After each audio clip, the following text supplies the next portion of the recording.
flags, ask questions, never feel rushed into a decision. A left-leaning environmental group says neither major party's election promises go far enough towards protecting nature. The Conservation Foundation has released its election scorecard, putting the Greens first and the Coalition last. Labor has been given a score just over 50%. The organisation says the major parties aren't doing enough to shift away from fossil fuel. Market turmoil pushing investors to return to traditional market safe haven. Gold prices currently sitting upwards of $5,100 an ounce. ABC Bullion General Manager Jordan Eliseo says there's increasing investor interest in the precious metal. You've got, what I'd call everyday mum and dad investors, people that, have a home loan, maybe some shares, diversifying with a little bit of gold. You have younger Australians using our savings plan, people with self-managed super funds, and also some family offices, high net worth investors as well. US President Donald Trump has accused Volodymyr Zelensky of being responsible for starting the war in Ukraine. Nine's Europe correspondent Hannah Sinclair. Donald Trump's now come out and pointed the finger at Vladimir Putin, Joe Biden and Volodymyr Zelensky when it comes to the war in Ukraine. Speaking from the Oval Office at the White House as he met with El Salvador's leader, the US president claims millions are dead because of those three men. Trump also says Biden and Zelensky could have stopped the war if they were competent, before saying about Zelensky, you don't start a war against somebody that's 20 times your size and then hope that people give you some missiles. Donald Trump's latest comments come just hours after he said Russia made a mistake with an attack on Sumy, which killed 34 people and injured more than 100 others, describing it as horrible. 11 people, including children, are still fighting for life in hospital. Russia claims the deadly strikes were targeting Ukrainian military commanders, not civilians, as Volodymyr Zelensky admits he now has doubts over US support and wants Donald Trump to visit Ukraine. Turning to 5AA Sport. To make room for renovations, Agostino Mitsubishi are having a stock clearance sale on now. Nailsworth and Mawson Lakes. Here's Tom Wren. Thank you, Maddie. Port Adelaide's players will be back at work this morning following Sunday's stirring win against Hawthorn. The club has released a statement overnight saying they'll continue to support Willie Rioli, but have conceded social media wasn't the appropriate forum for him to vent his frustrations. Still on footy, and North Melbourne coach Alistair Clarkson is confident their form will turn around, with the Roos losing their past 3 games by more than 5 goals ahead of Good Friday's clash against Carlton. We know that we're a much better club this time this year than what we were 12 months ago, and are we disappointed at different stages? We still lapsed like the last 2 weeks, like the third quarter against the Sydney Swans was dreadful. Audio there thanks to Fox Footy. Meantime, Melbourne President Brad Green has written to members conceding the Demons are not playing up to standard, but he's backing under pressure coach Simon Goodwin. One game in the English Premier League this morning. There's about 20 minutes to play, with Bournemouth leading 1-0 currently against Fulham. The goal coming inside the opening minute of the game for the home side. Might be an early chance for Bournemouth here. It's an early goal. Beautifully tucked away inside the first minute. That's just what they needed after this run of poor home form. And a key advisor to Red Bull is voicing concerns about Max Verstappen's form after a 6th placing at the Bahrain Formula One Grand Prix. And that's the 5AA Sport. 5AA's forecast. Hop into Macca's for their classic fruit hot cross bun with warm, melty butter. Available for a limited time. Partly cloudy, 32 today. Sunny, 32 tomorrow. 28 Thursday, partly cloudy. A possible shower Friday, 27. Right now, 23. 5AA, always Adelaide. It all started in the back shed. Maybe it started early. Or late. Either way, the Olympic Industry sale means there's no need to wait.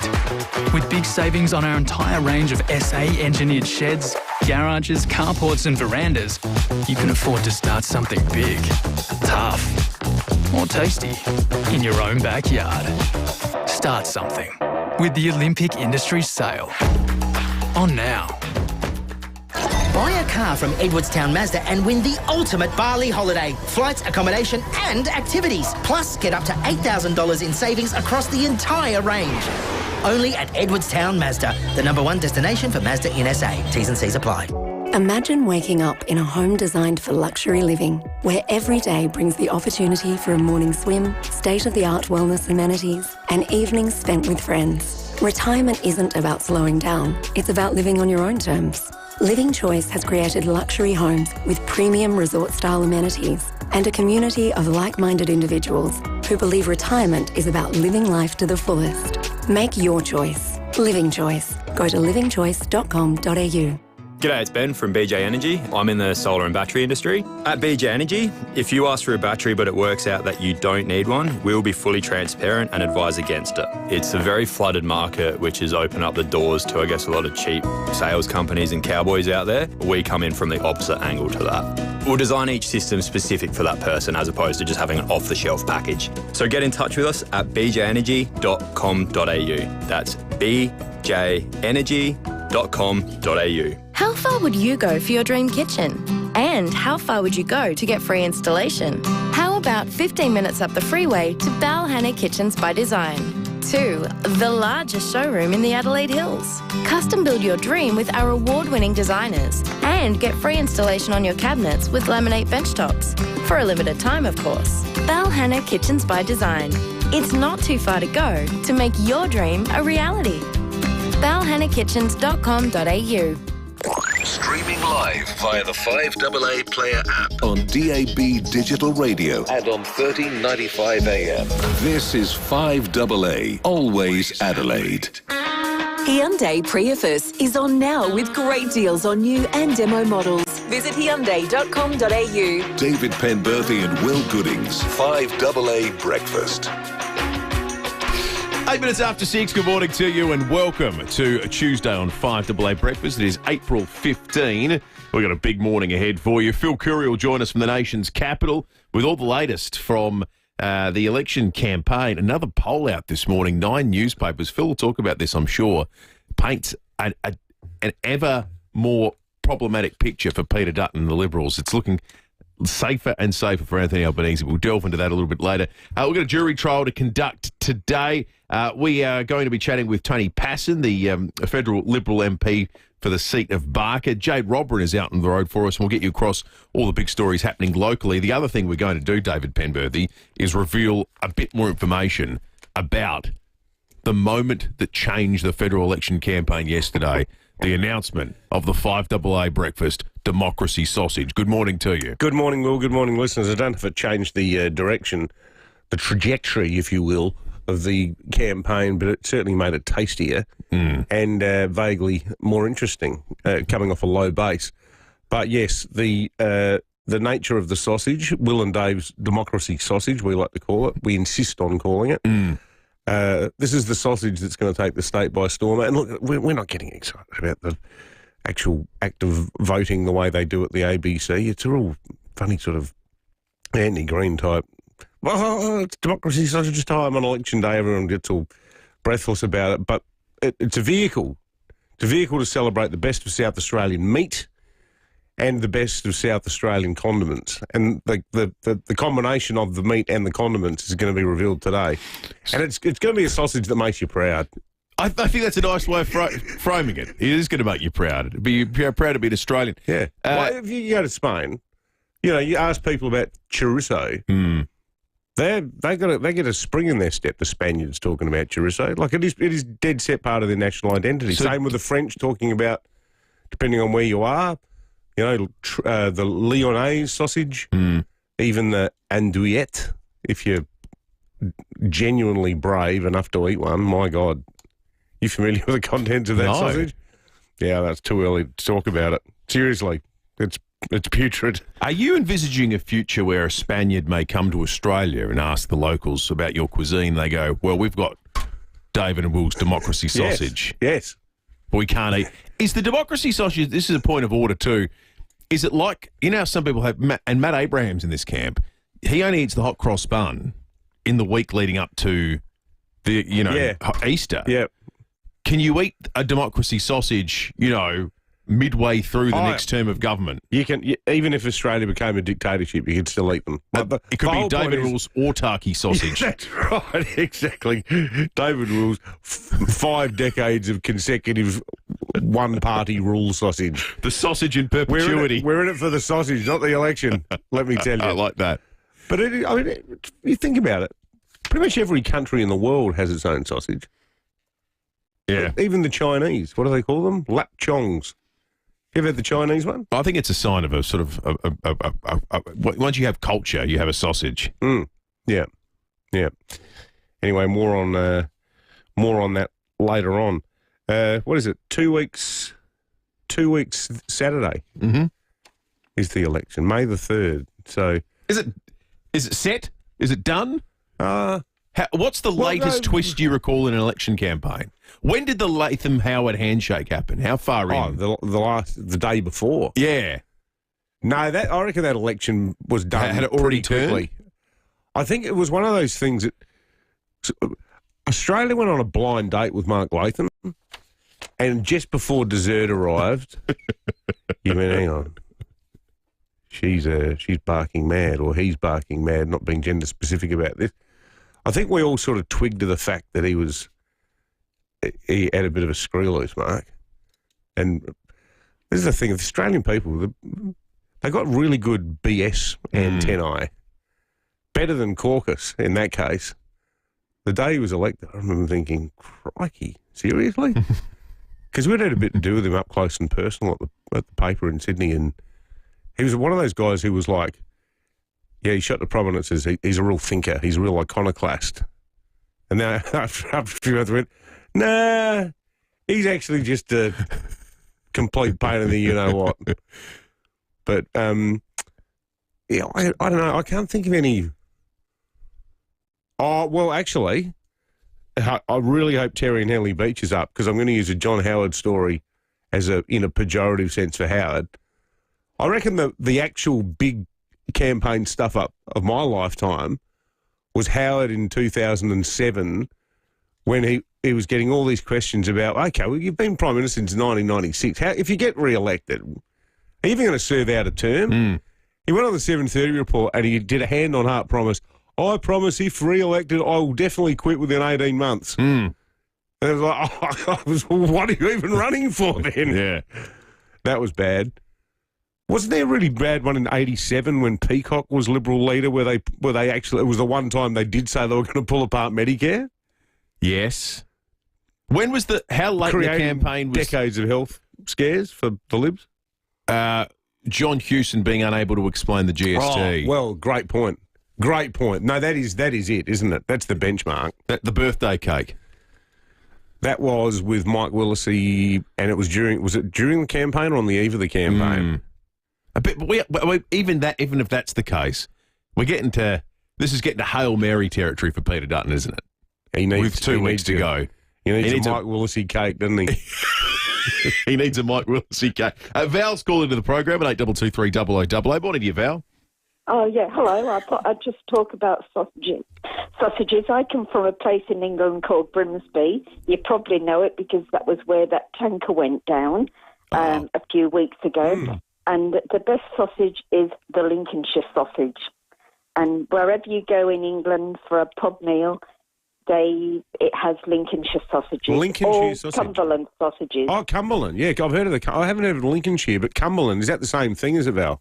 Well, they're just, I don't know, it doesn't matter whatever sausage you have in Australia, you just can't beat a Cumberland or a Lincolnshire sausage. And as for hot cross buns, maybe I'm a bit of a tradition. You only have hot cross buns on Good Friday. Yeah. It feels more significant, I mean, you can get every bun. You can get all sorts of buns, but I suppose it's... Oh, I think Val just dropped off the line. I hope you're still listening, Val. Oh, yeah, Val. I reckon English food gets a bad rap. There's a lot of classic dishes in English food that are delicious. Well, it's... I suppose when I was growing up, it was always a Sunday roast, New Zealand lamb, pork and chicken. I'd never even had a chicken till I came to Australia. And chickens used to be... Chickens were like luxury goods for a long time, weren't they? Yeah. And it was always, but now we can have whatever we want any day of the week, any time of the day, because things have changed. And but anyway, Lincolnshire sausages. I'm going to look them up. It's funny, my father and I were talking about that the other day when he was growing up. The idea of having a chicken and getting a chicken was like, la-di-da. Yeah, it was like having a lobster or something. Yeah, that's right. Yeah, my mum had never had chicken. And you know what? To this day, they flat out refuse to eat rabbit. Rabbit's now become a bit flash. Yep. Rabbit was what people ate during the Great Depression. It's amazing how things change, isn't it? And all those off-cut meats like lamb shanks. We were talking about lamb shanks last night with Mum. She said she paid $8 each for a lamb shank. They used to just have them lying around at the butcher shop when I was give them to you for your dog. Yeah, it's amazing how it changes. Pork belly's the other one. 17 minutes after 6. We're going to take a quick break and come back with more in just a moment. Kathy doesn't have time to wait around for deliveries. That's why we've updated the AusPost app to include 2-hour estimated delivery notifications, so Kathy doesn't have to. Come on. You ask, we deliver at Australia Post. Available when matched to a MyPost account. Adelaide's local, trusted and truly connected talkback radio station. 5AA. Always Adelaide. At Complete Care, we're more than just a care provider, we're a family. As we celebrate our 10th year, our mission remains the same, to empower our specialised team of carers and client service managers to help our seniors live independently. We provide personalised services including cleaning and home maintenance to social support and transportation. We look after you like family, offering a warm, caring touch that sets us apart. At Complete Care, we're the company with heart. Complete Care with a K. Hello. Frank Walker from National Tiles. In an absolute first for National Tiles, right now you can save up to $52 per square metre on our fabulous range of 20mm porcelain pavers. Yes, that's right. Save up to $52 per square metre on our fabulous range of porcelain pavers. That's less than half price. This is without doubt our biggest paver promotion ever. But you'll have to be quick, so rush into National Tiles or online now and save. The Fish Factory want to wish you all a safe and happy Easter. If fresh seafood is always a feature of your Easter feasts, we'll make sure you check out the Fish Factory. The Fish Factory process their fish direct from the fishing boats. You can't get fresher fish unless you eat it on the boats. And it is crayfish season. Buy it live or get it freshly cooked in the shop. There's SA West Coast oysters, freshly open on the premises, and SA King prawns, cooked or green. And for the barbecue, there's whole fish like barramundi, kingfish, Atlantic salmon, snapper and more. If you're short on time, just choose freshly filleted fish and frozen products. You'll find it all at the Fish Factory, fully South Australian owned and run by the same family for over 40 years. Visit the Fish Factory on Grand Junction Road, Athol Park, open all week, including Easter Friday and Easter Saturday. When you think of single malt Scotch whisky, you might imagine Scotland's green hills, her fresh babbling brooks, and rows of oak barrels. But you can get the same feeling right here in Adelaide when you walk down the aisles at Powell's. Sam and Jamie from Powerfield Airport Liquor Store know every drop on the shelf. They can guide you through Scotland's best whisky labels and the best from around the globe, all under one roof. Powerfield Airport Liquor Store.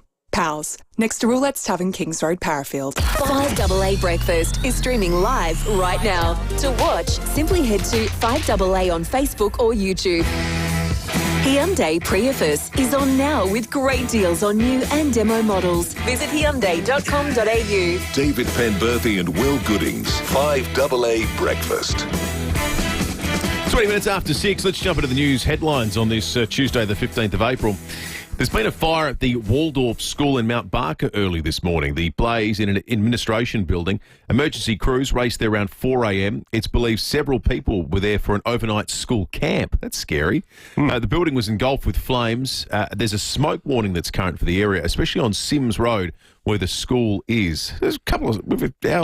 Two now in, 2 days worth of school holidays. Port Pirie, the private school in Port Pirie was yesterday or Sunday as well. That sounded like arson, that one. I don't know. Who knows what the cause of this one is? It often seems to be something that it's a school holiday thing. You know, people look no good. Idle kids knowing that the schools are unoccupied, or idle people. Let's not generalise. We should really stop generalising. I reckon the conduct of those miserable old sods at West Lakes last week gives pause to the youth of today. Problem wasn't the youth in that case. Did you see how many people went along to have a fish on Saturday? No one ever... I was going to actually ask about that. I wonder if any of our listeners got along. There are a few there. Involved in the Wreck Fish SA Fishathon. And are there any carp left in that part of the lake? Yeah, get rid of the carp. Good. But no one ever wants to admit that in large part, the youth of the day are a product of the day. They're a product of the people of the day and the times. It's not... Kids don't wake up, and they get to age 4 and go, you know what I'm going to do? I'm going to change the way in which people live their lives. That's what I'm going to do. Exactly. This is intriguing. Now, the 9 News poll out this morning suggests that a big part of... They've dug down and asked the respondents questions about, well, why have you gone off Peter Dutton? Well, there's no surprising for one of the big reasons, Donald Trump. A lot of neutrals go, I don't want to have anything to do with the Trump experience, having seen how that's playing out in the US.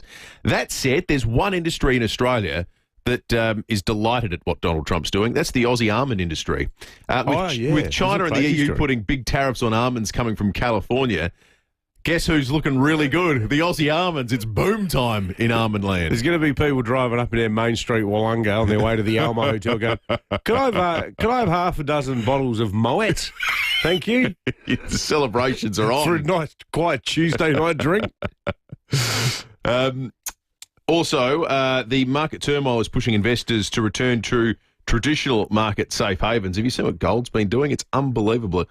Gold price is currently sitting upwards of $5,100 an ounce. ABC Bullion General Manager Jordan Alessio says there's increasing investor interest in the precious metal. So you've got, what I'd call everyday mum and dad investors, people that, have a home loan, maybe some shares, diversifying with a little bit of gold. You have younger Australians using our savings plan, people with self-managed super funds, then also some family offices, high net worth investors as well.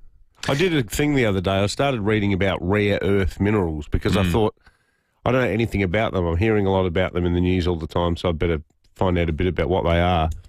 And, some of those things, I won't even try to pronounce their names, but there's some minerals that are so rare, they only exist in, it's almost like old vine Grenache. There's like little pockets around the world where there's like these super rare earths, but they're used in the craziest things. Like apparently, and this is where China's trying to hit America, there's one rare earth that China has all of it in the world, and it's used to make flame retardant. And it's used for things like the re-entry surface for space capsules and stuff like that, like anything. Really specific. Yeah. And China said, well, you're not going to get that anymore. And they're also going to crack down on third-party reselling. So, like, even if, say, everything's tickety-boo between Australia and China, and we say, oh, can we get some of that stuff you make flame retardant with? They go, well, actually, no, because you might sell it to the Yanks. The thing I remember reading about rare earths is that the title is a bit of a misnomer. It's not that they're rare, it's just that they rarely appear in a concentration that makes them commercially worth mining. So you can find trace elements of this stuff in lots of, but the idea that you can actually spend any money putting in machinery and going to get it, it's hard to find places where it's worthwhile doing. Thankfully, we've got a stack of them here in Australia. It'd be good if you could start panning for them. Well, imagine that, like down Sturt Creek, find something, oh, wow, I can make my own flame retardant. That'd be good. We might get to that stage. Like Sovereign Hill. How about this? In the UK, there's been a drug bust on a British Airways plane. A service engineer found £100,000 worth of cocaine, nearly $250,000 Australian, hidden in an onboard toilet. It was discovered during routine checks in a hangar at the airport there. This is interesting. Treatment guidelines for prostate cancer may be updated for the first time in a decade. A new set of proposed guidelines has been put forward, which supporters say could make Australia a world leader. Dr. Michael Wright says the changes would create more clarity. We know that prostate cancer is not the most commonly diagnosed cancer, and it is treatable if it's detected early. And for most people, they may not even need treatment, but it's really important to understand who does and who doesn't need treatment, and that's what these new guidelines are going to help us work out. I read something yesterday, there's talk of some new swab, an oral swab test for prostate cancer. Sounds vastly preferable to the alternative, doesn't it? It certainly does. 24.1 degrees outside of the city at the moment, heading for a top of 32 today. 32 tomorrow, and then it starts dropping down. So 28 on Thursday, partly cloudy. A possible shower on Friday and 27. Then on Saturday, 24. And now, this is great news, up to 8 mils of rain potentially for the Saturday. Potentially up to 5 mils for the Sunday. So you'd like to think between the 2 days over the Easter weekend, we're going to get a decent whack of rain, maybe some residual rain on Monday. The temperature drops down 21 on Sunday and 21 on Monday. So great news for gardens, great news for people that are over the heat. not great news necessarily for the footy on the weekend. Tom Wren's in the 5AA Breakfast studio with, there's plenty of sport to talk about. To make room for renovations at Agostino Mitsubishi, they're having a stock clearance sale. It's on now at Nailsworth and Mawson Lakes. Morning to you, Rennie. Morning, Will. Morning, David. Yeah, you're right. Could be a wet one for the Saturday game, Crows and GWS. We'll get to the football. Did you catch up on the Masters highlights, fellas? Oh, it was incredible. Yeah. It was unreal, wasn't it? Just phenomenal. Has your heart rate caught up yet? Are you ever going to recover from that yesterday? I don't think so. What about your sleep? Is that caught up, Tom? No, well, I was in bed by 9 o'clock last night, which is early for me. But I'm battling. Yeah. I don't know. I think it's all just caught up. You're writing checks your body can't cash. Doesn't it? Yeah. Boys, this Willie Rioli situation's taken a bit of an ugly turn, hasn't it? Willie obviously was involved with that double goal. There was a bit of feeling, we know, between Port and Hawthorn, and clearly, we're since learning there's a bit of feeling with Willie and the Rioli family and Hawthorn. It's quite deep-seated. And look, Port last night, for those catching up, sent out a statement.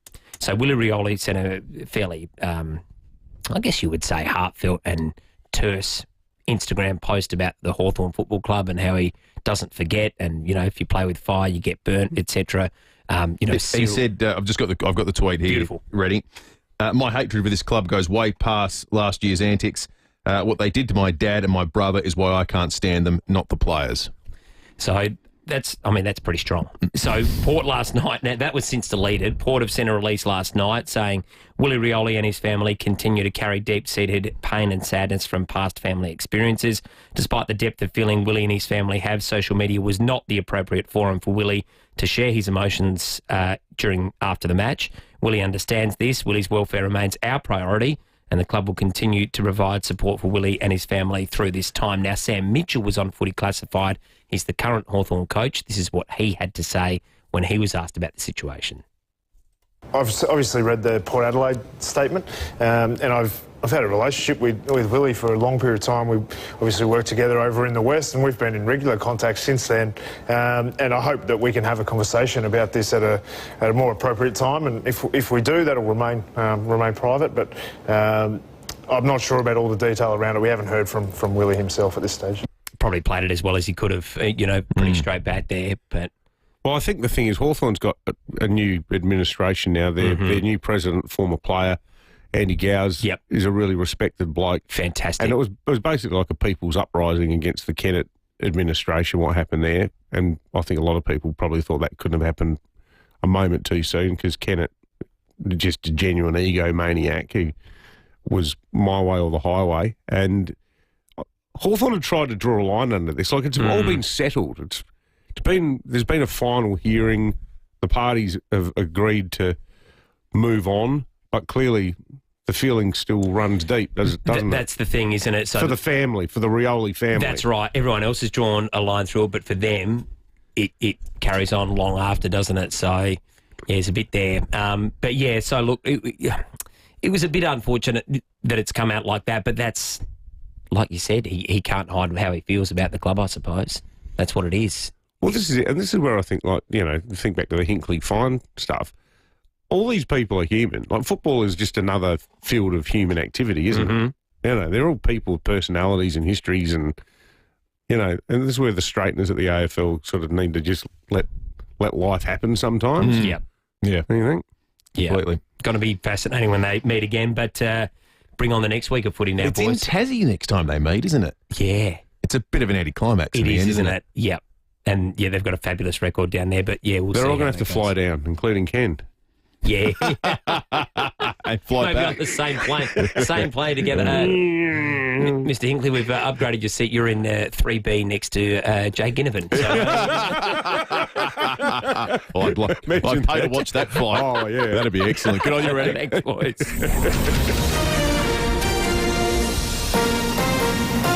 This is 5AA News. Always Adelaide. Partly cloudy, 32 with the 6:30 news. I'm Matthew Pantelis. Chipped windscreen. RAA approved repairer Complete Windscreens repairs it from just $99. Find the big red koala. A school camp at Waldorf School in Mount Barker came to a sudden end this morning with a fire breaking out at 4 a.m. A smoke alert current for the area. 4 people and a dog were inside the admin building when the fire broke out. Meantime, CFS firefighters have saved the property at Mylor after a grass fire about an hour ago. Fire caused investigators to attend both blazes. The opposition leader defending his latest cost of living and housing measures despite a backlash from economists who've labelled both parties' spending as reckless. Peter Dutton matching Labor's policies at almost every turn and now trying to outbid on housing. Mr Dutton telling Today he's focused on ensuring fewer Australians are locked out of the market. The plan that we've got for tax deductibility for young Australians allows them to be able to get a loan, and it allows them to be able to afford to pay the loan each month instead of living in poverty. I am going to be the Prime Minister for housing, and I'm going to be the Prime Minister for home affordability and accessibility. A new opinion poll reveals many undecided voters are starting to park their support with the Labor Party. The latest Resolve survey showing the ALP opening up a 7-point lead over the coalition after preferences. Pollsters believe undecided voters are worried the coalition could import Trump-style policies to Australia. That's despite the opposition trying its best to distance itself from American politics. South Australians are being urged to keep their cool and respect our retail workers ahead of back-to-back long weekends over Easter and Anzac Day. It follows a national survey finding 87% of retail and fast food workers experiencing verbal abuse, with 12% reporting physical abuse. Shockingly, 9% of workers say they've been spat on over the last year. National Secretary of the SDA, Gerard Dwyer, says there's no excuse for any form of verbal or physical abuse. Unfortunately, during most holiday periods, we actually see a spike in abuse from customers to retail workers, and that can be physical, verbal or otherwise. So we're asking people, when they're in the shops, it might be a busy preparation period for you, but the retail workers in there serving you, they are doing their job, and please make sure you treat them respectfully when you're engaging with them. Consumer confidence in SA has risen according to Bank SA's latest State Monitor survey. The bank saying despite political uncertainty in Australia and internationally, the positive mood here can be traced back to events like Gather Round, Live Golf and the Tour Down Under, falling interest rates and the state government's support for the Whyalla Steelworks. The US President has reignited a war of words with his Ukrainian counterpart, Donald Trump, accusing Volodymyr Zelensky of incompetence and ultimately starting the war in Ukraine. President Trump says no one's hands are clean in the conflict. That's a war that should have never been allowed to start, and Biden could have stopped it, and Zelensky could have stopped it, and Putin should have never started it. Everybody's to blame. The first all-female space flight in more than 60 years has made it safely back to Earth. The 11-minute trip saw the crew of 6 travel more than 100 kilometres into the sky, giving them a few moments of weightlessness. Pop star Katy Perry amongst those on board, and says for her the experience second only to becoming a mum. I am full up from being able to get that gift of being a mom, and to go to space is incredible, and I wanted to model courage and worthiness and fearlessness. Turning to 5AA Sport. To make room for renovations, Agostino Mitsubishi are having a stock clearance sale on now. Nailsworth and Mawson Lakes. Morning, Tom Wren. And a very good morning to you as well, Matty. We'll start with football. Adelaide defender Josh Worrell admits the side needs to tighten up its ball use ahead of Saturday's clash against GWS. The Crows are desperate to bounce back after consecutive losses. Worrell telling Rowie and Timmy G it was just a few moments against Geelong that cost them. I think there was a bit of maybe just some ball use that probably cost us more than anything towards the back end of the game. Sydney forward Joel Amati is expected to miss Sunday's clash with Port Adelaide due to a hamstring injury. Stand-in captain Isaac Heaney is hoping it's not a long stint on the sidelines. We'll definitely miss this week, but we'll assess. I mean, I won't, but the physios and the coaches will assess as to how bad it is. But all I know is it's a hamstring. We'll definitely miss this week. Hopefully not too long, because he's obviously got a history of them. Essendon's Archie Roberts has been named the Round 5 AFL Rising Star nominee. It comes after an impressive gather-round performance at Adelaide Oval on Saturday during the Bombers' 39-point win against Melbourne. And it's full-time in the English Premier League this morning. Just the one match, Bournemouth taking all 3 points with a 1-0 win against Fulham. And that's the 5AA Sport. 5AA's forecast. Hop into Macca's for their classic fruit hot cross bun with warm, melty butter. Available for a limited time. Partly cloudy, 32 today, sunny 32 tomorrow, 28 Thursday, partly cloudy. Possible shower Friday, 27. Right now, 23. 5AA, always Adelaide. Hyundai Prius is on now with great deals on new and demo models. Visit Hyundai.com.au. David Penberthy and Will Goodings, 5AA Breakfast. 24 minutes to 7, police and weather not too far away. We'll check in with Jade Robran shortly as well. Remember, you can get in touch with the program at any time and indeed on any subject, 8223 0000, or you can simply text us a quick thought on the text line 0448 08 1395. We should have a quick look at some of those that came in over the first half hour of the program this morning. There is a whole pile of them on disparate topics. Our good friend Rob says, what's Easter Friday? I thought it was Good Friday. Of course it's Good Friday, Rob. Thank you for that. One here, what is the chance Australia has a Sir Keir Starmer experience with Albo after the election, assuming Albo wins?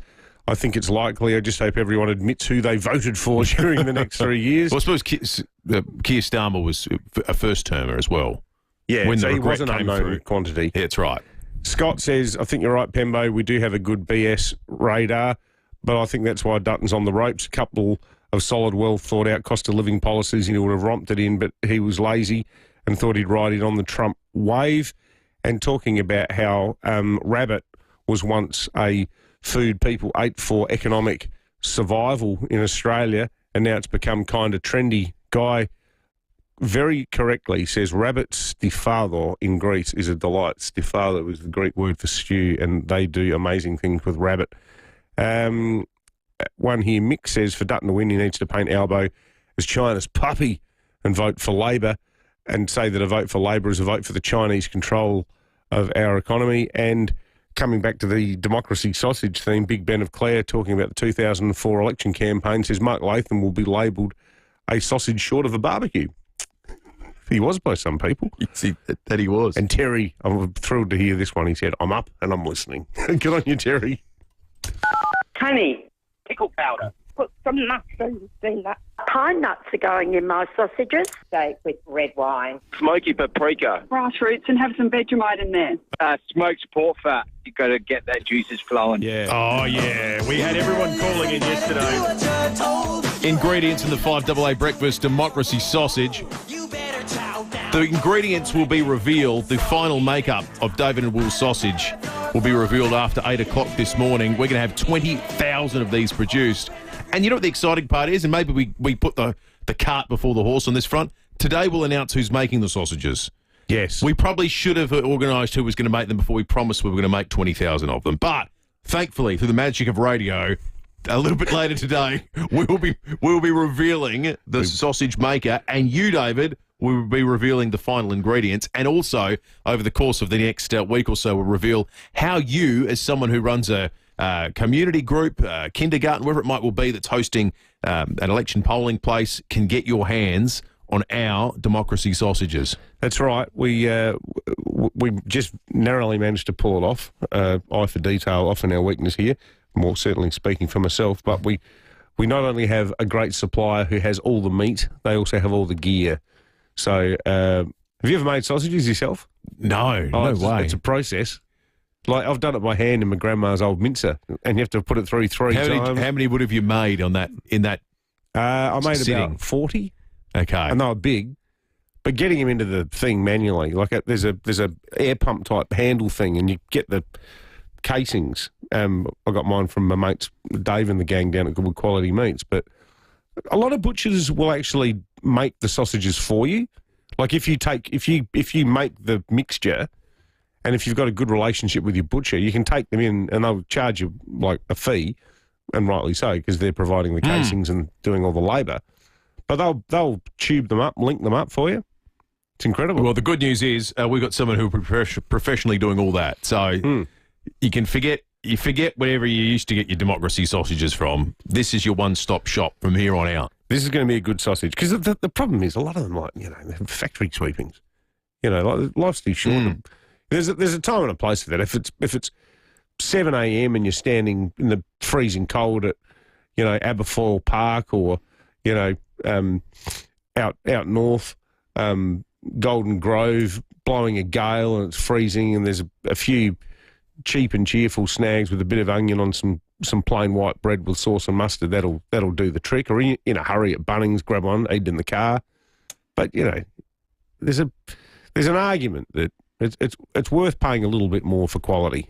19 to 7. It's just going to be quality. It will be quality, and it will feel like election day when you're standing there eating a David and Will democracy sausage, about to cast your ballot or having just done it. Does it feel less like an election right now because of the absence of cornflakes?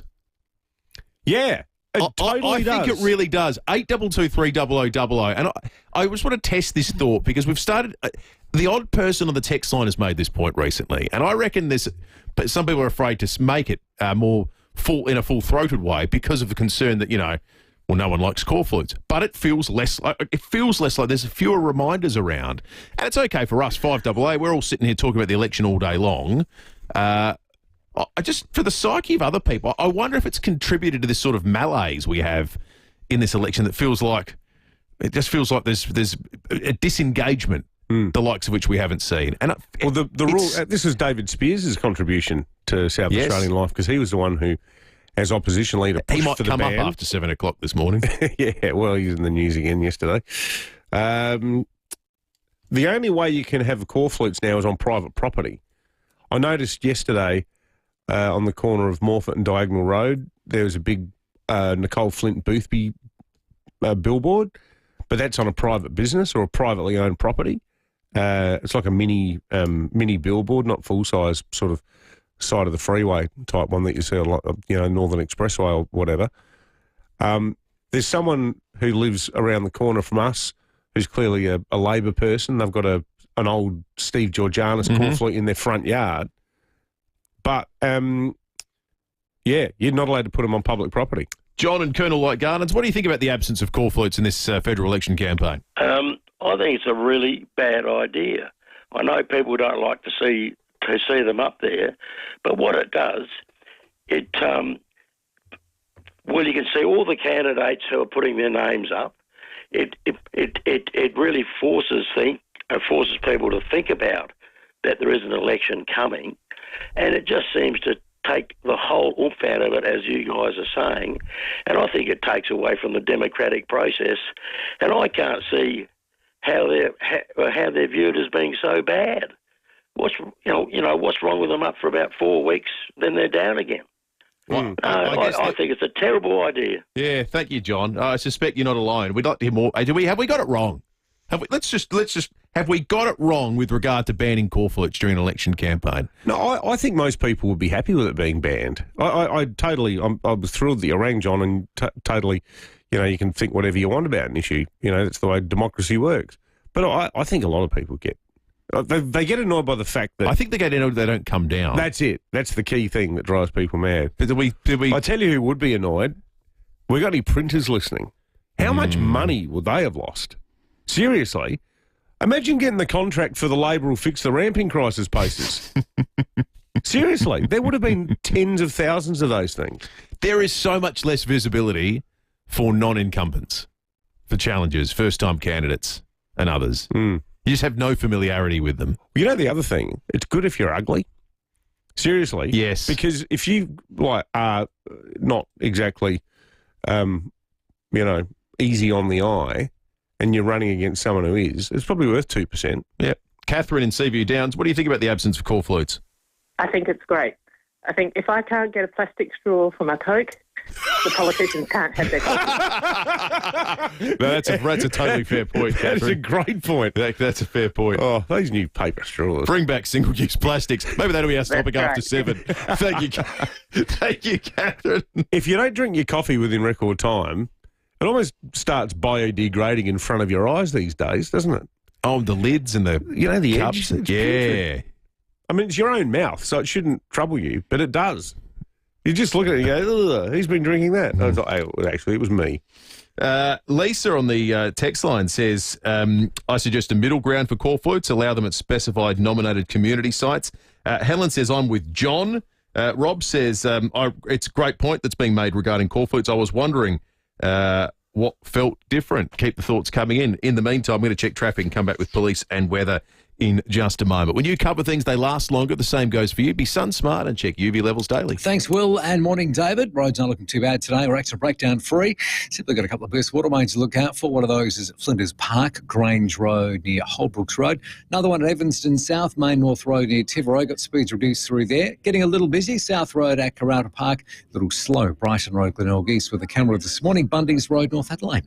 Discover more at local sellers Campbelltown. SA's newest locally owned local. Now open at 610 Lower North East Road, Campbelltown. Drink responsibly. Adelaide's most accurate traffic on 5AA. Mario Maiolo Promotions and 5AA present Blowin' in the Wind, honouring Rock and Roll Hall of Famers Bob Dylan with friends Johnny Cash, Joan Baez and the Travelling Wilburys. Come celebrate the legends who contributed to cultural change through inspired lyrics and songs of revolution with an amazing cast. The times they're a-changing, folks, so don't think twice because it's all right.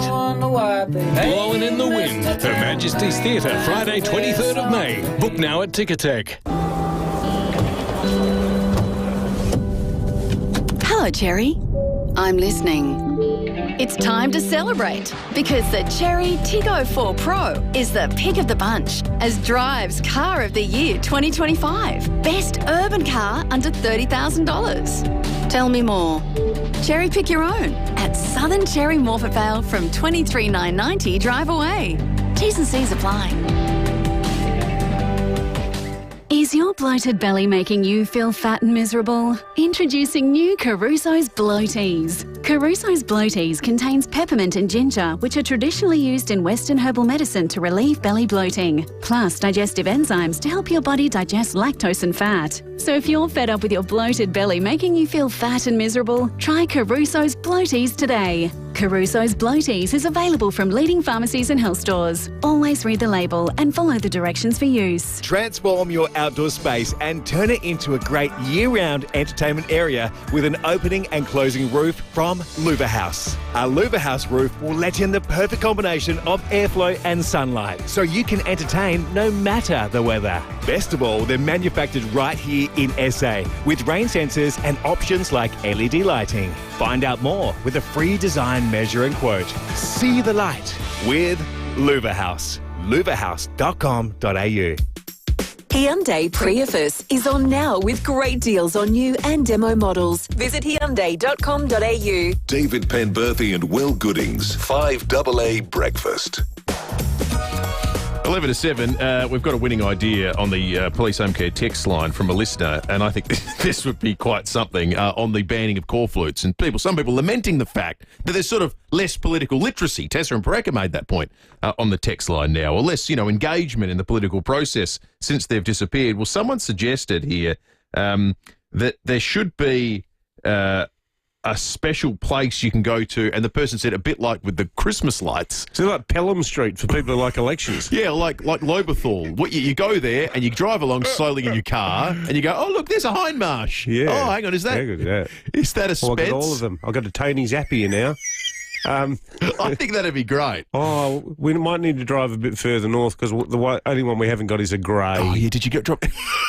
Can we go to Port Augusta, Dad? Wouldn't the kids love it, though? Yeah. Can we go and see the election corflutes? Keep your eyes peeled, kids. There's a Boothby coming up around the corner. Let's go to the Weather Bureau. Hannah Marsh is on duty. Morning to you, Hannah. Good morning, David and Will. Now, the exciting part of the forecast is about the rain, but we'll get there. Let's start with today. How's Tuesday looking? Yeah, starting with today and starting with overnight. So we got down to 22.3 degrees just before 2:15 this morning, which makes it our warmest April minimum since 2019. But we're currently sitting on 23.9 degrees and heading for 32 degrees in the city, 33 at Elizabeth and 31 for Glenelg, Noarlunga and Mount Barker. We do have a bit of high cloud over Eyre Peninsula, and we're expecting that to continue to move over Adelaide from about late morning and into the afternoon. So there will be a bit of cloud around later in the day. Wednesday, we're looking at a mostly sunny 32. Thursday, partly cloudy 28. But as you mentioned, what everyone's really interested in is that rainfall. So we do have a trough that we're expecting to move through Friday and into the weekend. We'll see a possible shower on Friday, maximum of 27. But then on Saturday, we're looking at showers and 24, and similarly on Sunday, showers and 21. At this stage, we're looking at less than 3 millimetres for Saturday, with a possibility of seeing up to 5 millimetres on Sunday, but there is still a little bit of inconsistency there. So a little bit of watch this space, but it is looking more likely that we could see some precipitation over the weekend. Good stuff, Hannah. Thank you. Hannah Marsh at the Bureau of Meteorology. Let's head over to SAPOL. Sergeant Peter Williams is on the line. Peter, people have been caught breaking into cars at Ottaway. Yeah, good morning, guys. Just after 4:30 this morning, police were called to Rose Street in Ottaway after a resident reported hearing noises in their front yard. The victim, channeling his inner detective, reviewed his CCTV of his front yard and spotted two men wearing distinctive clothing rummaging through the vehicle parked in the driveway. Clearly, these offenders didn't get the memo about trying to blend in at night time. So numerous police quickly responded to the area, but both suspects had already fled, and the victim provided the last known direction of heading towards Cleveland Terrace. The patrol searched the area and located the men on Grand Junction Road, where they were both searched, and upon searching, one of them was found to be in possession of a knife. A 26-year-old man from Mansfield Park has been charged with illegal interference and possessing a knife in a public place. The other, a 29-year-old from Ireland, has been charged with illegal interference, and both men have been granted bail to appear in Port Adelaide Magistrates Court on May 13. Peter, also, we were talking before about this school fire in Mount Barker, the second school fire in as many days. What's the latest with the fire at the Waldorf School up in Mount Barker? Yeah, just after 4 a.m, police were called to Sims Road in Mount Barker following reports of a building within the school grounds on fire. CFS quickly arrived and did a fantastic job managing to contain the fire to just a single building. Fire techs will be attending this morning to determine the cause of the fire, and we're asking anyone with any information that may have seen any suspicious activity or has any suspicious information to contact Crime Stoppers on 1800 333 000. Good stuff, Peter. Sergeant Pete Williams there from SAPOL. I saw Pete the other day down at the Marion Aquatic Centre. He was at a kid's birthday party and I was at one too. Hey, can I quickly give a shout-out to the Marion Aquatic Centre? I think this is a really interesting cost of living story. You know, these days, it feels like every time you leave the house, you lose $50. Doesn't matter what you're doing. And when it comes to kids, organising parties, organising activities for them, you often feel like you're fleeced. You know, like the costs add up so quickly, and you know, you throw in food and a few drinks for them and everything, and you're lucky to have a kids' party these days at anything organised at any event that's going to cost you less than $500. Same with a lot of activities for kids. Well, yesterday, the Marion Aquatic Centre, as a school holiday activity, had a thing called Introduction to Water Polo. Now, my two young lads, we really got into the water polo during the Olympics. We watched all the games. So a 2-hour session at the Marion Aquatic Centre went from noon till 2 p.m. It cost $20 each. So two kids, $40. It went for 2 hours. There were 4 instructors. Wow. They got given their own water polo balls to keep at the end of it. Like, I reckon if you went to Rebel Sport and asked to buy a water polo ball, it'd probably cost you $20. But they had 4 incredibly diligent and focused young people in the pool, teaching them how to throw and catch one-handed, which you meant to do in water polo, how to do a thing called the egg beat stroke. They put them in the deep pool with life jackets on. They didn't have a break. It was non-stop for 2 hours. And they got so adept at it, and there were about 15 kids doing it, that by the end of it, they had a scratch match. Oh, fantastic. And my kids, they like all sport, but they said, Dad, when are we doing water polo again? $40. The whole afternoon taken care of. Put them to bed last night was the easiest thing I've ever done. I was sitting there at dinner, but I thought, how rare is it to be able to do something that's that educational, that entertaining, but that cheap in 2025. So hats off to the Marion Aquatic Centre. $10 an hour for care. You might find people just put them into water polo instead of childcare at those rates. 5 to 7. Can they swim? Oh, yeah, they'll work it out. Oh, no, they love water polo. Right. Yeah. You got an 8-hour class? Let's head out the road and check in with Jade Robin for the first time this morning. Morning to you, Jade. Good morning, guys. I'm loving the sound of Marion Leisure Centre. They can be babysitters for all the kids and they can all learn water polo. You know, that's so vicious, that sport, though. They get nasty under the water. Oh, yeah. Scratching and kicking. Squirrel grips, you name it. Oh, yeah, the old squirrel grip. Well, there was the famous 1956... sorry, Jane. The old nutcracker. There was a game between Russia and Hungary at the Melbourne Olympics after the Russian invasion of Hungary that was called the blood in the water match because they were basically trying to kill each other in the pool. Oh, yeah. It is like swans on the top and vicious little ducks underneath. Yeah, that's right. But anyway, guys, I'm cruising the streets of Firle and Payneham area this morning because the North Payneham and St Peter's Council is starting to introduce a 40k speed limit in more of the council areas. We know Norwood and a couple of the surrounding streets around the parade are already at 40. But they are going to start rolling this out. And recently the council has been, from time to time, putting up those electronic computerised speed limit signs that track your speed. You know, the ones that give you a sad face if you're over the limit and a happy face if you're at or under. So they've been trialling those just to give, I guess, people in the area that use those routes regularly just a little bit of a heads up that, hey, a change is a-coming.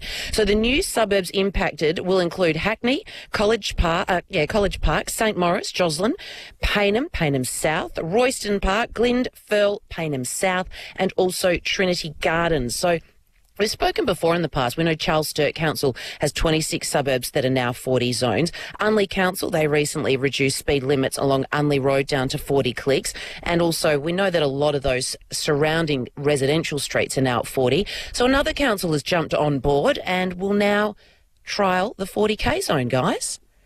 Well, it's becoming the way of the world, isn't it, Jade? Yep.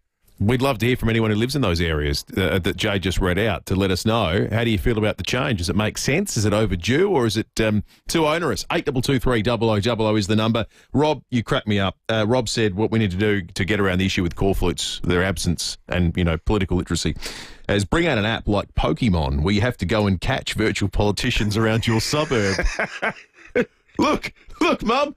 I got a Frank Pangallo. When it was finally ready, it was very exciting. They were all there at Martin Rogers, came out and handed it over, and there were tears and laughter and everything else. It was fabulous. And it's very emotional because jewellery for women, probably for men too, is a very emotional thing. If you want something that's well made and well done, you have to have it done by somebody that's going to produce that sort of goods. Martin Rogers Jewellery. Timeless designs, unforgettable stories.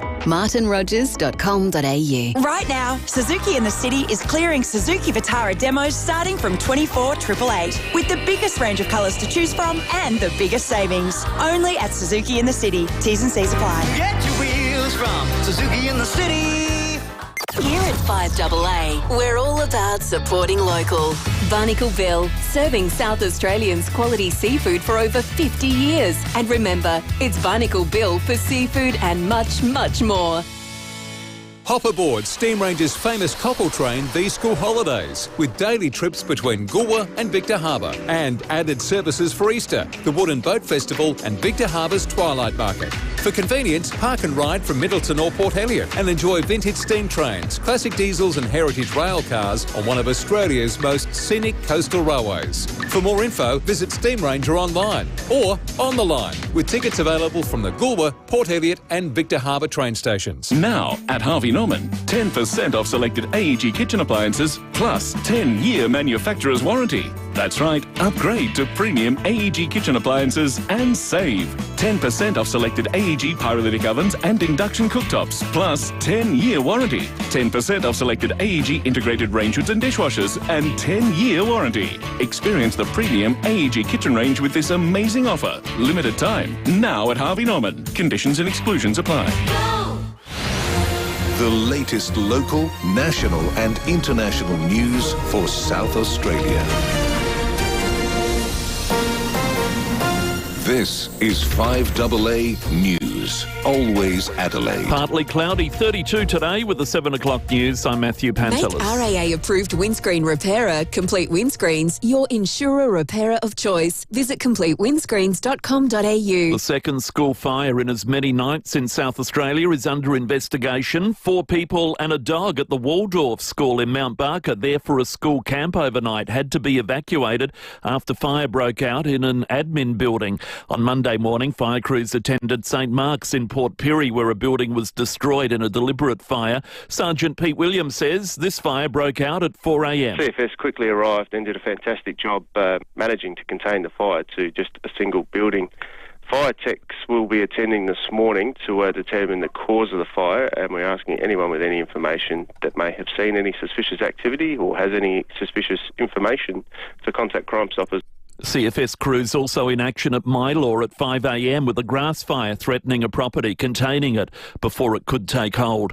The first payments of the state government's drought relief package announced last week have become available to eligible recipients. Grants of $1,500 can be applied for bills, rates, vehicle repairs and school costs. Primary Industries Minister Claire Scriven says eligibility extends across the community. They're available both for farming families but also for rural small business owners.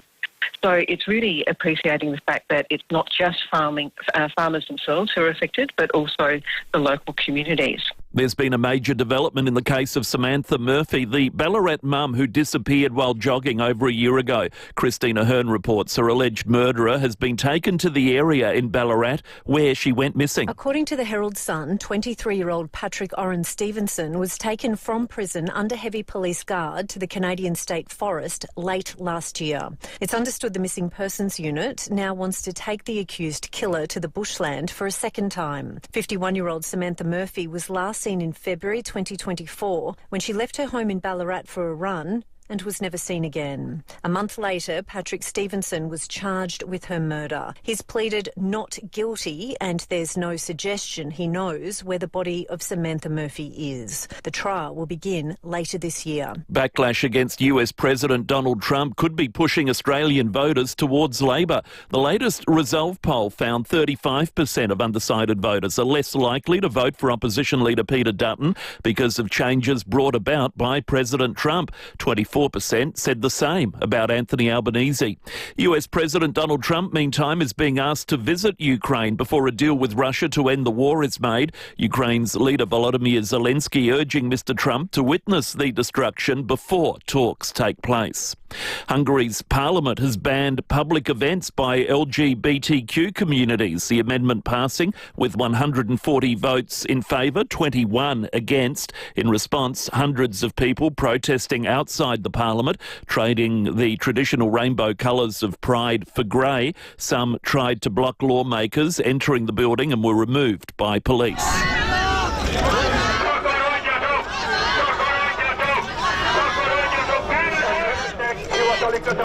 The first all-female space crew since the 1960s returning to Earth after less than 12 minutes in orbit and minimal training. Pop star Katy Perry headlining the crew alongside CBS host Gayle King and Jeff Bezos' fiancée Lauren Sanchez on board the Origin flight. Australian National Uni astronomer Brad Tucker says there was just one physical requirement. This is a weird thing because, in theory you would think there should be, but for Blue Origin their only requirement is you just pretty much have to be able to hold, not going to the toilet for 2 hours. That's the training they do. Turning to 5AA Sport. To make room for renovations, Agostino Mitsubishi are having a stock clearance sale on now. Nailsworth and Mawson Lakes. Here's Tom Wren. Thank you, Matthew. Let's start with footy. Hawthorn coach Sam Mitchell wants to chat privately with Port Adelaide forward Willie Rioli. The forward voiced his passionate hatred for Hawthorn in a post on social media before quickly deleting the post. I've had a relationship with Willie for a long period of time. We obviously worked together over in the West and we've been in regular contact since then. And I hope that we can have a conversation about this at a more appropriate time. And if we do, that'll remain private. Audio there thanks to Nine's Footy Classified. The Power will train a little later this morning as they prepare for Sunday's clash against Sydney. Meantime, Fremantle has until later this morning to decide if it will challenge a 3-game ban handed down to Patrick Voss for a strike that left Richmond's Nick Bloston with a broken nose. Well, positive signs for the Socceroos ahead of crucial World Cup qualifiers against Japan and Saudi Arabia in June. Alessandro Ciccardi is set to return after a knee injury in September. Meantime, there's been one game in the English Premier League this morning, Bournemouth cementing itself in the top half of the table after a 1-0 win at home against Fulham. One game in the IPL and Mitch Marsh has blasted a quickfire 30, but it wasn't enough as his Lucknow Super Giants suffered a shock 5-wicket loss to the bottom-placed Chennai Super Kings. And former Wallaby Jordan Petaia is preparing to fly out to the US this week as he chases his dream of playing in the NFL. He signed a deal with the Los Angeles Chargers. And that's the 5AA Sport. 5AA traffic. Thinking about selling your commercial property? Need advice? Talk to the experts at RWC Adelaide. Visit rwcadelaide.com. Morning then, not looking too bad today. Do have a breakdown to look out for at Glenelg North at the moment. It's on Anzac Highway just to the Brighton Road intersection, always pretty busy through there. Burst Waterman at Flinders Park to keep in mind. Grange Road just before Holbrooks Road. Another burst at Evanston South this morning too. Main North Road near Tivoli Road, but not seeing too many delays there. Do have a couple of cameras to look out for. Piccadilly Road, Crayfors and Upper Sturt Road at Upper Sturt. Look for the RAA sign and over 400 independent RAA-approved repairers across SA. You know you can trust them because RAA do. Adelaide's most accurate traffic on 5AA. 5AA's forecast. Hop into Macca's for their classic fruit hot cross bun with warm, melty butter. Available for a limited time. Partly cloudy, 32 today, sunny 32 tomorrow, 28 Thursday, partly cloudy, possible shower Friday and 27, right now 23. 5AA, always Adelaide. The news and issues that matter to South Australia. Always Adelaide. This is 5AA. Hyundai Prius is on now with great deals on new and demo models. Visit Hyundai.com.au. David Penberthy and Will Goodings. 5AA Breakfast.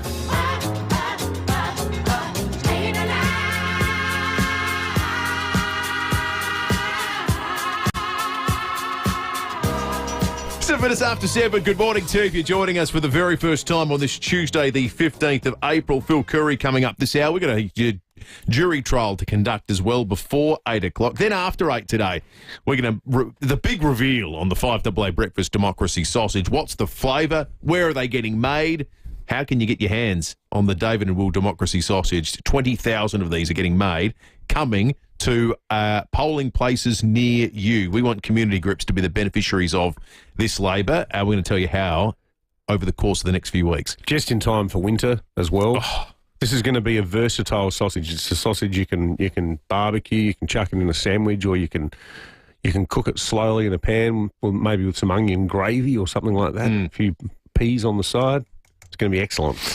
This morning on the campaign trail, the opposition leader Peter Dutton is in Melbourne today. Here's a bit of what he has had to say. The plan that we've got for tax deductibility for young Australians allows them to be able to get a loan, and it allows them to be able to afford to pay the loan each month instead of living in poverty. I am going to be the Prime Minister for housing, and I'm going to be the Prime Minister for home affordability and accessibility. One of the things he's been targeted for, people are starting to think, are they watering down expectations for how much a Dutton Liberal Party would raise the defence budget because of all the spending that's been done thus far? And he got interrogated about that this morning. The government has built in their costs. We haven't done that. So that will give us more capacity to provide support into defence, which we've said is essential. We will do that because we live in a very uncertain period. I think something that we should take very seriously. We need to invest in defence, but we also need to help young Australians, get back on their feet. But both sides, I mean, they both managed to pluck $10 billion out of nowhere over the last 2 days. So if that's going to happen, what's defence spending at the moment? 2%? Yeah. And the target is 2.5. Well, 2.5 that's the blue sky thinking, What's Donald Trump's target? 3%. He wants everyone to spend 3%, doesn't he? Well, even potentially even more. So how do you do it? How do you do all of these things, be all things to all people, and still manage? And does it invite cost cutting criticisms that you can't just endlessly increase the size of government spending without either driving the country completely into debt and deficit or making savings elsewhere? The most dangerous phrase in politics is "we'll fix that in government." Yeah, and totally. I think we're seeing it in this election campaign. The Prime Minister is in Hobart this morning. He too is out spruiking his housing policy. This week is an election to find about the two competing policies for building housing. You will hear from Albo over the course of the morning. We have been following the case of yet another school fire early in these school holidays, this time at Mount Barker. Here's the MFS on the Waldorf School. On arrival, firefighters found a 10 by 20 metre building well involved in fire, which was producing thick smoke. The MFS issued a smoke advice warning, which has now been reduced. Firefighters and breathing apparatus used multiple hose lines to externally attack the blaze, which was made more difficult due to structural collapse. Fire investigators will be attending later this morning to determine the cause and damage. This will be provided once available. There were no reported injuries. Which is the good news, no reported injuries, because there were people there. This is not the case of one of these fires. As you heard in Matt Pantelis' news at 7 o'clock, people there on a camp overnight had to be evacuated. So we'll wait further information on that one. I reckon everyone waking up this morning is going to see the little, what do they call it on the front page of the newspaper, David, where it's the sort of small bit that leads to a big the write-off. The write-off. The write-off. When everyone sees the David Speers write-off this morning, I think they're going to flick through, because it's some extraordinary reporting by a friend of the program, Sean Fuster. I'll just read you a little bit of it. Former opposition leader David Speers crushed rocks of cocaine stashed in his bedside drawers and fireplace on his kitchen bench before snorting it through Australian and US banknotes, telling friends he was always happy to catch up for a drink and a bag. The reason we know this detail now is because court documents have been revealed. He has pleaded guilty to 2 counts of supplying a controlled drug. Here's Hannah Ford from 7 News with more detail on that. These are never heard before details from key witnesses. And according to them, David Speers snorted cocaine from his kitchen bench on August last year. He resigned as leader of the state opposition on the 8th of August. The witness said Speers produced a rock of cocaine, crushed it on the bench top in the kitchen, snorted it using a rolled up note. And when the supply ran out, he went into his bedroom and returned with more. Court documents also show messages between him and 2 witnesses, including always happy to catch up at my place for a drink and a bag. Police say they monitored his movements for weeks, and that a month later, Speers was arrested in a unit in Berry while his mother slept in the room next door. Documents show that during a raid on his Kingston Park home, officers found 5 bags of white powder and several notes stashed in a fireplace. And in his desk drawer, a small white plastic bag, rolled up note and a Qantas card, all items found with visible white powder residue. The former member for Black has pleaded guilty to 2 counts of supply-controlled drug and has admitted to using cocaine while in office, insisting it was the stress of the job that drove him to it. He'll return to court next week for sentencing. We also learn a bit more about the timeline of this investigation. Now, this is intriguing from Sean Fuster's reporting. The police investigation began on August 12. The infamous video that, again, has nothing to do with any of what's been investigated or the charges laid against David Speers, that was September 9. So this was always going to come out. Yeah. Irrespective of what was happening with the video and what. It's a long walk from never, never, never, not me, which was the comment he made when he was bailed up by the Tizer reporter in the front yard of his home about the video, to this. And clearly it shows that he had very much rushed headlong down a path into a world of drug abuse, and clearly when he was asked that question, and I'm not caning him for it, because I think it's, people do tell lies. Doesn't matter if they're politicians, they're footy players, they're journalists, they're butchers, they're landscape gardeners. When people are in a corner and they're in a pickle, as he was, because clearly in the back of his mind they'd be thinking, well, here goes my entire political career. He clearly told a lie about it. And for whatever reason, he's found himself in this space. But, I mean, what more can you say? It's one hell of a fall from grace, isn't it? Completely. You're going to hear over the course of this morning and throughout the day, the state government spruiking a leap in business confidence here in South Australia. Consumer confidence jumping 7.3 points to 109.9, according to Bank SA's latest State Monitor survey. Now, don't you reckon these business confidence surveys, it's a bit like the player comfort level in cricket? Remember Tony Greig out in the middle? Yeah. The player comfort level It's today 29. is 4. Yeah. Cool. What does that mean? Yeah, good. Well, I'm going to just to go a step further. The only reason I read any of that out is because I think this is totally out of date, and I'll tell you why. This is a business confidence survey. In fact, I'll read a bit more of the release because this is funny. The positive result shows South Australians remain optimistic about the future of the state's economy despite international headwinds. well, no. It's like describing Cyclone Tracy as a light squall off the Arafura Sea. Well, what's more, the survey was taken between the 18th and 24th of February. That's a while ago, isn't it? Liberation Day was a week or two later. Yeah. So the international headwinds, it wasn't exactly gale force at the time that this came out. Anyway, we were confident back in February. Vladimir Lenin say there are decades where nothing happens and then there are weeks when decades happen. Yeah. We've had a few weeks like that since February. Where we most certainly have. But nice to hear that people are saying good things about South Australia. Well, business confidence is an important marker because it means confident businesses hire people, confident businesses invest in expanding. It's an important measure, but I reckon confidence has taken a hell of a hit with the share market bouncing around as it has done, and indeed the international trade environment being what it is, and major banks in the US. Last I saw, I think JP Morgan had global recession at about 50%. That's all happened since that survey about confidence. So if you see it anywhere today, just remember when it took place. It's a great survey. I'm sounding like Trump myself, aren't I? He said maybe the greatest survey It's ever. a great survey. It's a beautiful survey. It's just an old survey now. Yeah. 17 after 7. Should we do some... It's an oldie but a goodie. Yeah, it's an oldie but a goodie. Should we do some texts? Yes. Let's call it up. This point size is too small for me. Maybe I need to get my glasses checked again. Ben says, I just bought a cherry ripe. Have you seen how small they are now? The world is stuffed. That is an excellent text, Ben, because sometimes small things like that do tell a greater truth. A few people have suggested there should be trading cards, like the old Scanlon's bubblegum cards, instead of cornflakes. You know what I think would be great? You know how there's, the rarity, and the great players would be rare? I think they should be as rare as the politicians' media appearances would be, right? So if you get let's say... I just thought of about 5 really defamatory things to say about a couple of people. Might just turn my microphone off. So, you might go, I've got another Malinauskas. Yeah. Well, every packet is full of Malinauskas. Yeah. Hey, have you noticed, if the next state election was decided by what male football broadcasters think as opposed to political analysts or members of the public...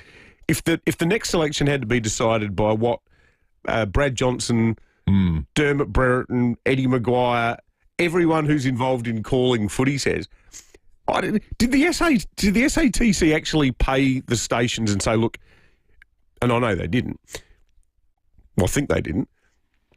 But it felt like once every 10 minutes, it doesn't matter if you're watching footy classified or actually watching a game. Like during the course of one of the games on the weekend, one of the commentators said, this Peter Malinauskas, he's just done an absolutely terrific job. Yeah, but... He was getting personally name-checked by everyone calling the game. Well, let's give the greater context. I just want to know, how many footmarks are there in Vincent Tarsia's television? Imagine poor old Vincent Tarsia trying to watch a game on the weekend and the commentators is talking about Mally. They're all from Victoria, David. So anything approaching vaguely credible government looks like some sort of nirvana. Yeah, where, you didn't spend 3 years locked in your house with your children are still learning remotely, and you've got to pay a tax on absolutely everything to offset the cost of the lockdown. Yeah. We have got a bit going for us, haven't we? Let's check traffic. But it's more of a testament to Dan Andrews than Peter Malinauskas. Let's give the Premier some credit. It's them working together. Yeah, I know. I think it's a shot. It's a shot at their government a bit when they're saying it. Yeah, as well.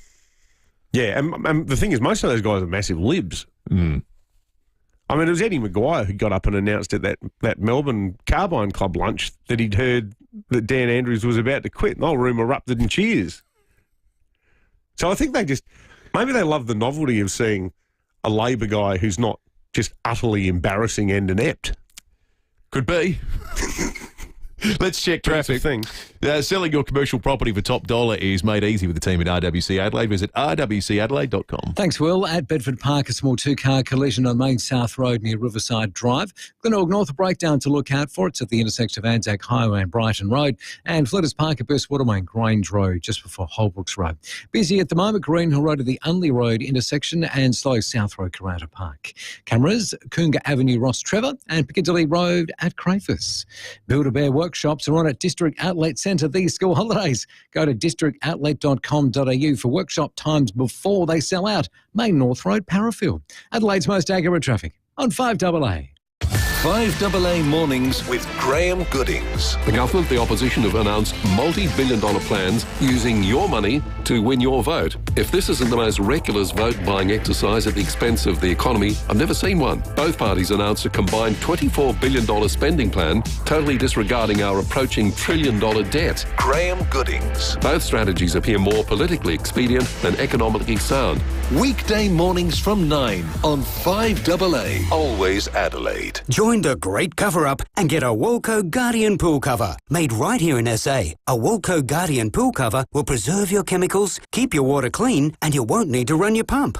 Put your pool to bed for winter. Visit woolco.com.au.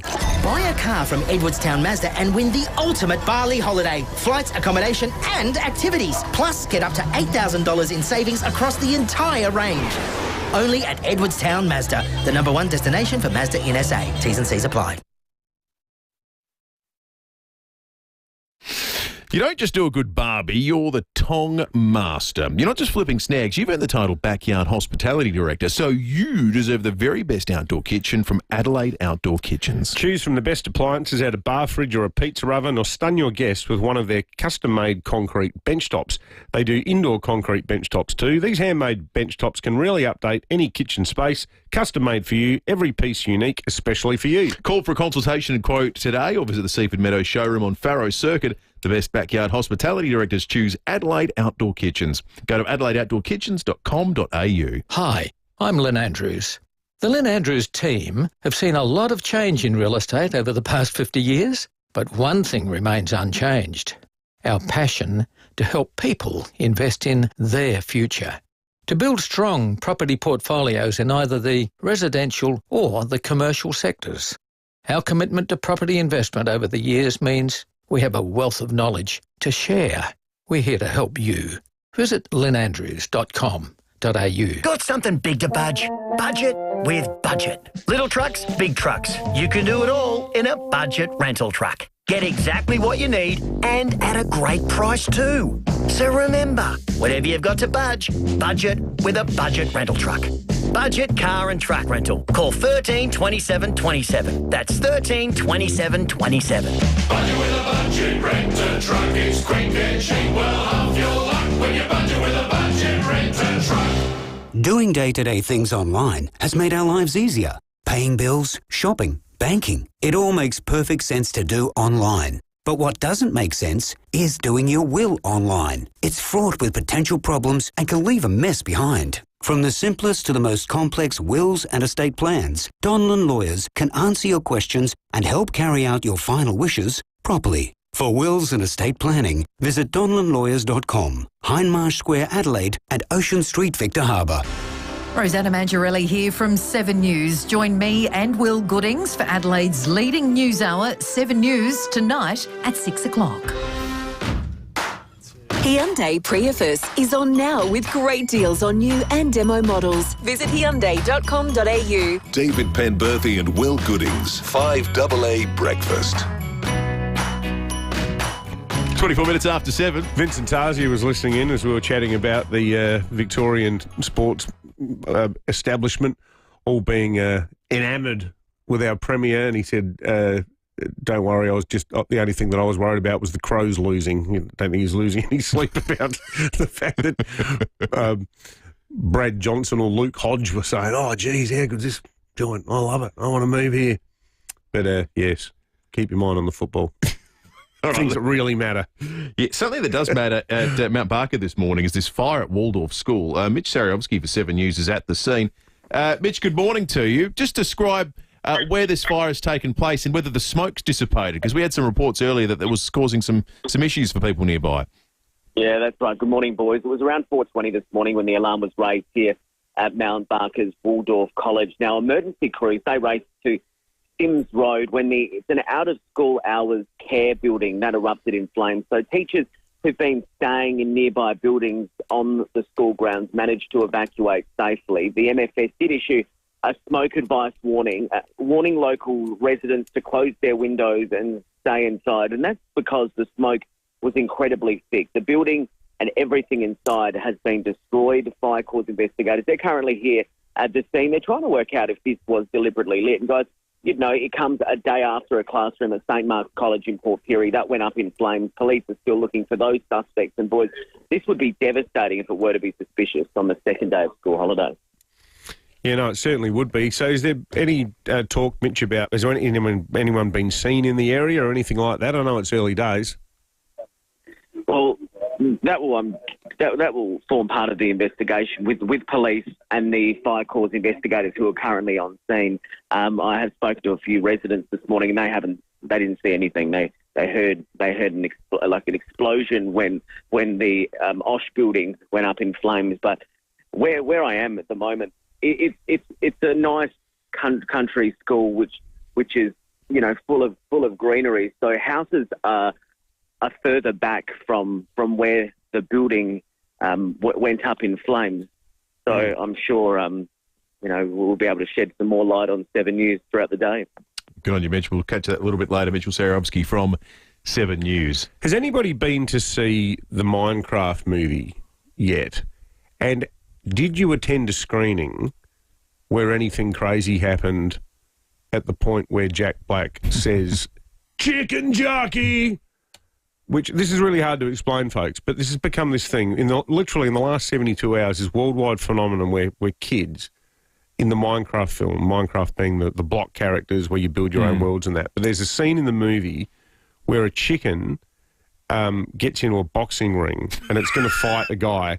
And when it gets into the ring, a little Minecraft goblin lands on its back. Well, not a goblin, a zombie. And as it gets onto the chicken's back, there's a close-up on Jack Black's face, and he just says, "Chicken jockey," in this crazy voice. We'll dig out the audio and play it later.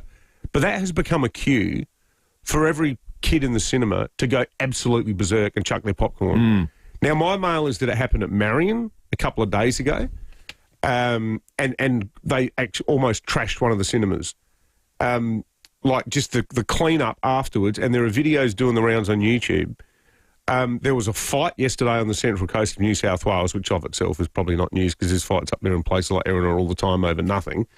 But there was a fight because someone threw popcorn, their kid got hit, and the parents of the kid who got hit by a popcorn bucket or something started laying into the other one.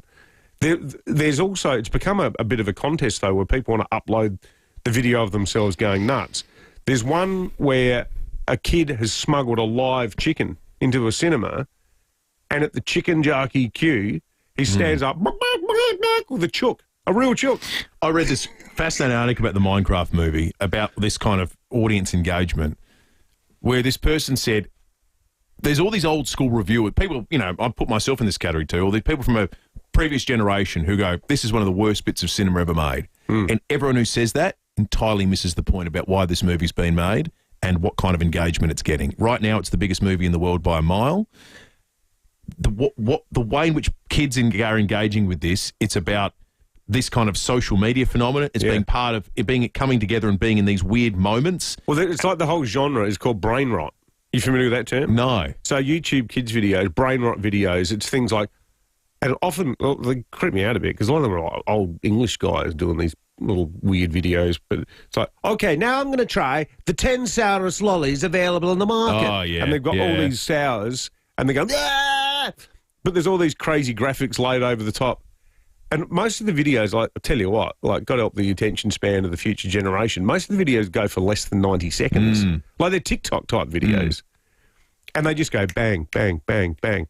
Like, in 1 hour, you could conceivably watch, like, I don't know, 45 different shows.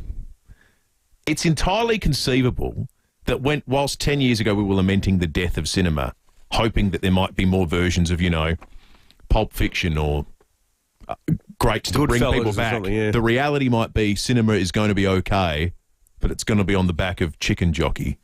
Yeah. But who's been to see it? And did it happen? Did you get hit with popcorn, Maltesers? We should call Wallace. We should actually, because it's becoming a thing. They're getting security guards to go to the cinema. Crazy. 7:30, 5AA News Time. Phil Curry next. This is 5AA News. Always Adelaide. Partly cloudy today, a top of 32 with the 7:30 news. I'm Matthew Pantelis. For the best price, quality and same-day service, trust Complete Windscreens. RAA approved, Main North Road, Prospect. An emergency at the Waldorf School in Mount Barker at 4 a.m. A fire in an admin building. Emergency crews racing there with at least 4 people and a dog inside the school for a camp. The MFS says the building was engulfed in fire when they arrived. Firefighters found a 10 by 20 metre building well involved in fire, which was producing thick smoke.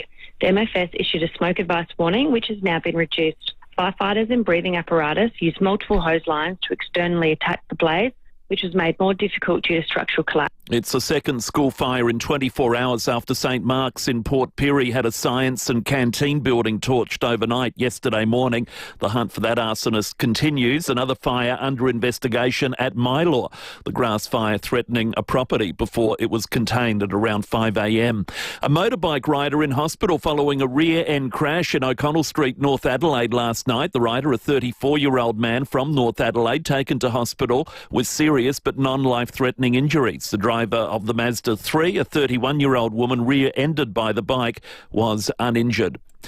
Grants of up to $1,500 now available to drought-affected farming families and rural small business owners for direct practical support through the state government's Rural Support Grant. Primary Industries Minister Claire Scriven says the money can be applied to a range of different things. For some people it might be covering things like council rates or utility bills. It could be fixing the vehicle or all costs of household needs.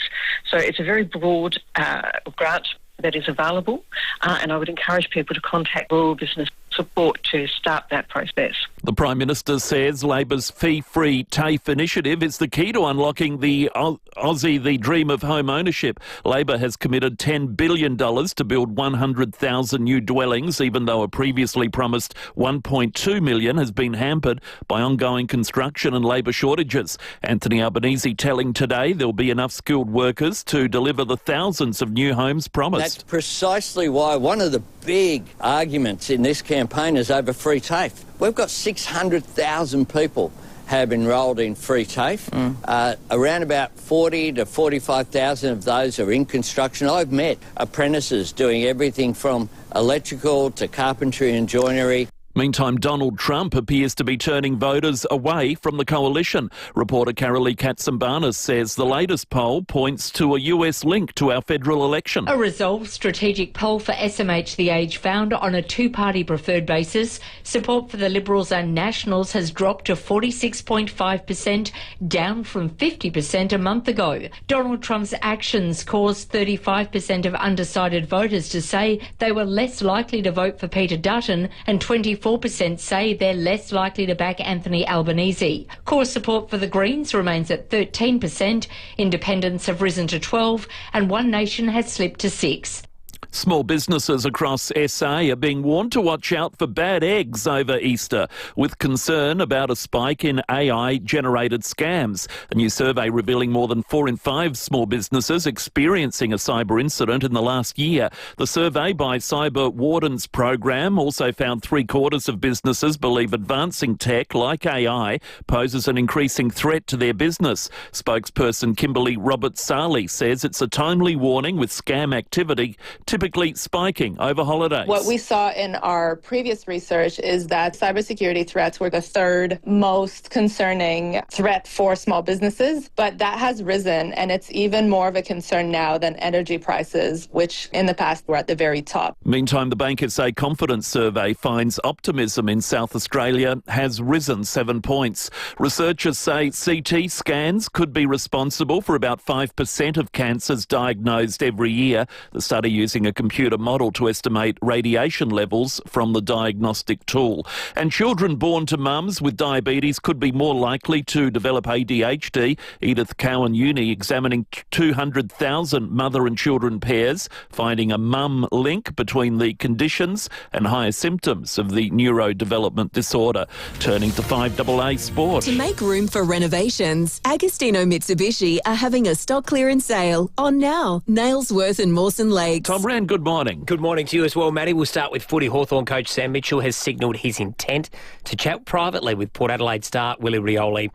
The Power and the AFL Players Association have come to the defence after Rioli posted his hatred of the Hawks following the match on Sunday. Well, rival clubs are expecting star Gold Coast midfielder Matt Rowell to sign a 2-year contract extension with the Suns. The 23-year-old, who met with multiple clubs during the off-season, is not a free agent, so would need to request a trade, despite being out of contract at the end of the year. Hawks coach Sam Mitchell telling Footy Classified Rowell would be on the shopping list of most clubs. He's a player who is young, vibrant he's only going to improve his career, and he's a great cultural fit for anyone. So I mean, I think it seems likely that he's going to stay there. They're confident, but he's a great pickup.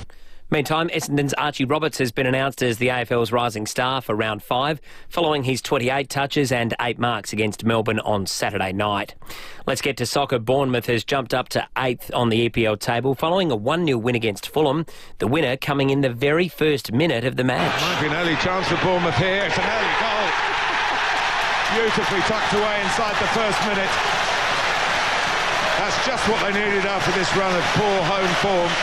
Audio there thanks to Optus, and that is the 5AA Sport. Now checking your early morning drive this morning. Thinking about selling your commercial property? Need advice? Talk to the experts at RWC Adelaide. Visit rwcadelaide.com. G'day there at Bedford Park at a small 2-car collision, Main South Road near Riverside Drive. First, what am I to look out for at Flinders Park, Grange Road near Holbrooks Road. Getting a little bit busy as we speak, Cross Road at Highgate, and we are getting slow at the moment, Brighton Road, Brighton. Camera 2, Bundy's Road, North Adelaide. The Good Guys Easter Doorbuster deals are on now. Getting quick to check out the huge range of deals. Shop in-store, online or over the phone at the Good Guys Easter Doorbuster deals. Adelaide's most accurate traffic on 5AA. 5AA's forecast now. Hop into Macca's for their classic fruit hot cross bun with warm, melty butter. Available for a limited time. Partly cloudy today with a top near 32. Sunny and 32 tomorrow. 28 Thursday, partly cloudy. Possible shower on Friday and 27. Right now, 24. 5AA, always Adelaide. Wayville Hyundai's 2024 stock clearance is on now. Every new 2024 Hyundai is priced to clear. No waiting, no delays. You can drive away today.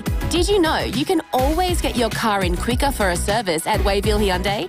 Enjoy peace of mind knowing you're in the best hands with our expert service team. Ask about our service now, pay later options. Change the way you Hyundai at Wayville Hyundai, opposite the showground at 11 Goodwood Road.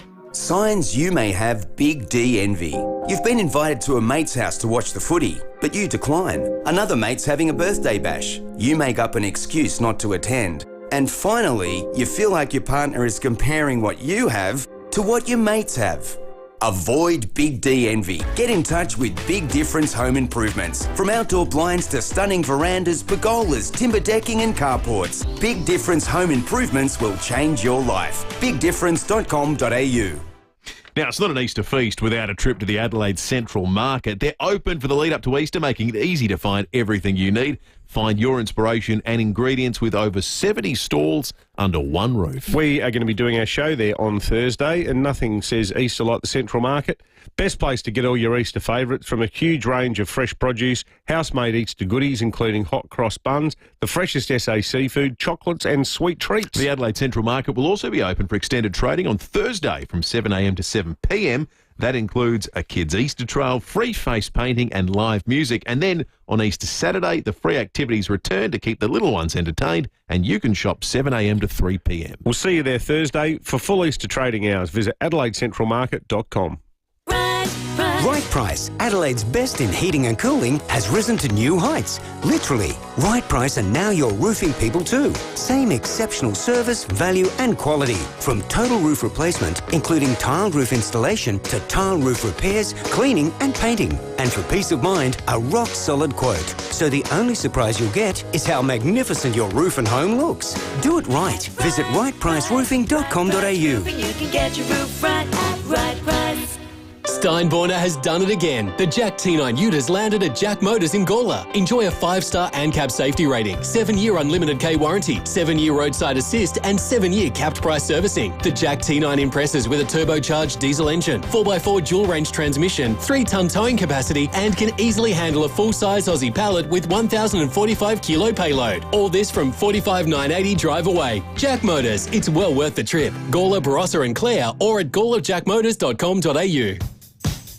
Hyundai Prius is on now with great deals on new and demo models. Visit Hyundai.com.au. David Penberthy and Will Goodings, 5AA Breakfast. 20 minutes to 8. Ben Jordan texted us, our resident stats man. He says on the text line, my wife took the 3 kids to Marion to see Minecraft and plenty of kids starting throwing popcorn and causing a ruckus and they all got booted out. Chicken jockey.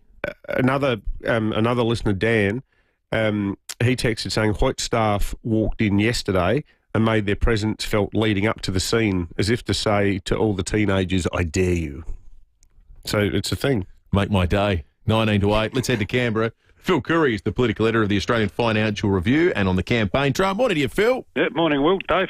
Hey, Phil, so we're at the halfway mark. How do you think it's all tracking?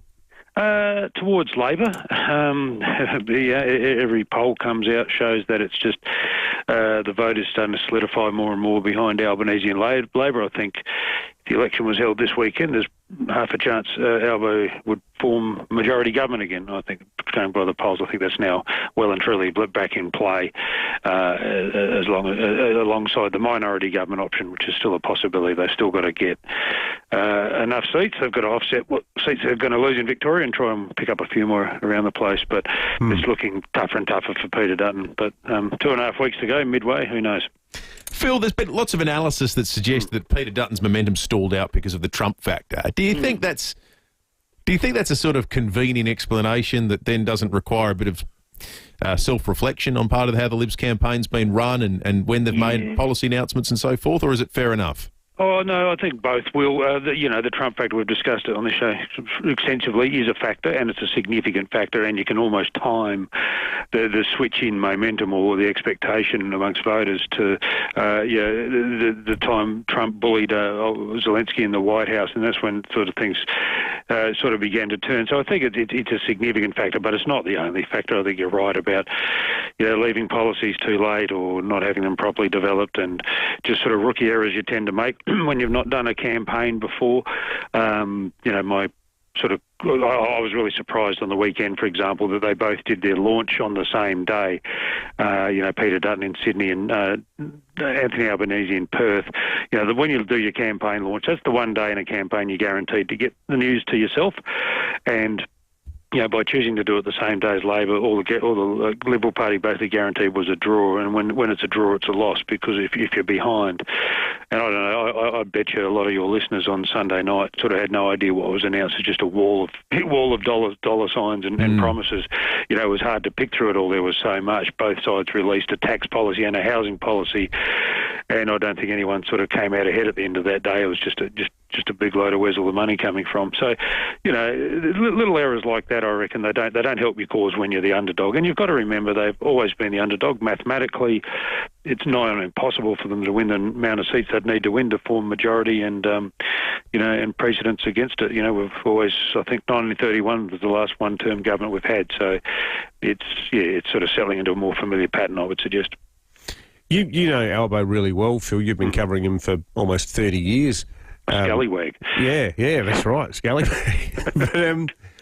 But how do you sort of explain how almost he looked like a nervous wreck during the last election campaign, and now he seems really relaxed? How's he done this full U-turn? Well, that sort of goes to what we're saying, Dave. His last campaign was probably one of the worst I've ever seen. I don't reckon 3 days went by when he didn't stick his foot in it.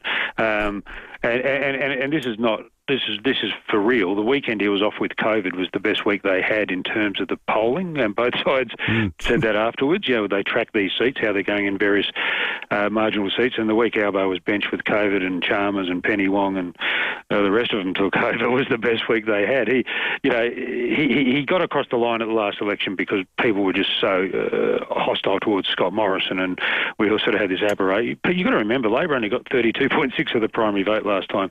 It couldn't be different this time in terms of his campaign, and you can tell he's just learned from it all, right? So, and this is sort of Dutton's not having a horrible campaign, nowhere near as bad, but you can see the sort of, the first timers, and it's a lot harder than it looks, right? You can be a smart aleck from opposition, but once the campaign's called, it's pretty tough when you got to stand up every day in front of the gallery, and everything you say suddenly matters a lot more. So, Albo is cruising. I think he's worried about that now. He's starting to say every day, look, it's not over yet.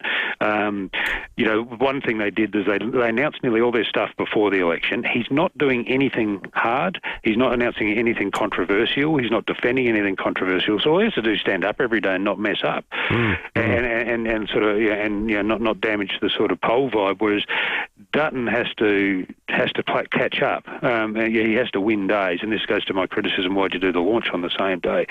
So for Albanese, it's chalk and cheese. He's not promising anything that's going to upset people. All he's doing is handing out money. The voters don't really care about the debt and the deficit anymore. So that reckoning will come down the track, and it's the easiest thing to do in the world is promise people stuff when they're hurting. So it's he as I said, I spoke the other day, he's on cruise control, and he just has to make sure he doesn't mess up between now and the next 2.5 weeks.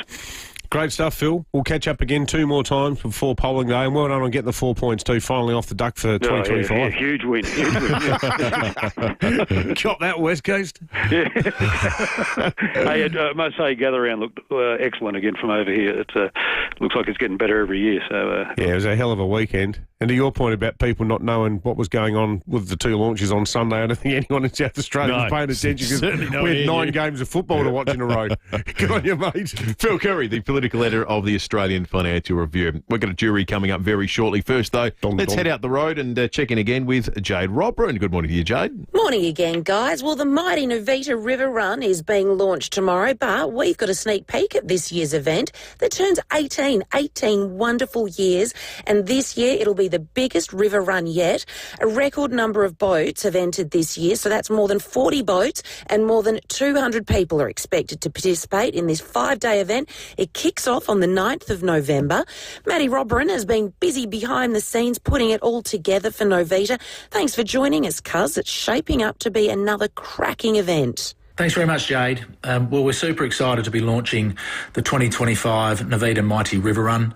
This year we'll see a record number of boats tackle the 450-kilometre route departing Berry and finishing at Wellington in November, which is super exciting. We had a wonderful event last year raising over $780,000 to support people with disability in South Australia and Broken Hill, and certainly we're looking forward to match, if not better, that figure raised this year. The funds that we're going to be raising this year will support our regional centres. Obviously, living in regional areas can present challenges, but it shouldn't mean missing out on essential services. So we're committed to ensuring that people in the regional areas of South Australia can receive our services when and where they need them the most, which is in their own communities. So we're certainly encouraging people to jump on board, make a donation. This year's event will also see a virtual boat, the West End Red Tinny, which people can jump on and make a donation on the West End Red Tinny. To support the Novita Mighty River Run, all you need to do is jump online, mightyriverrun.novita.org.au, and make a donation to support regional communities in South Australia and over 5,000 Novita clients. It's crazy to think the Novita Mighty River Run is 18. It began in 2007 when a bloke named John Riddell and Russell Ebert, they put their noggins together together. And ever since, this event has raised nearly $7 million for people with a disability.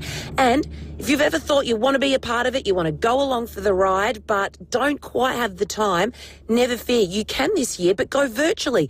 For the first time, as Matt touched on, the team has introduced a virtual boat. Everyone will have the chance to buy a virtual seat on the West End Red Tinny and be part of the action. They'll be receiving regular updates throughout the run. Hey, not a bad idea, Matt. You get to be part of all the fun, but you can jump into your own bed at the end of the day. I don't mind that. Thanks, guys. Thank you, Jade. We're going to check traffic and come back with a jury trial about when you can eat an Easter treat. That's coming up in just a moment. We'll check traffic first.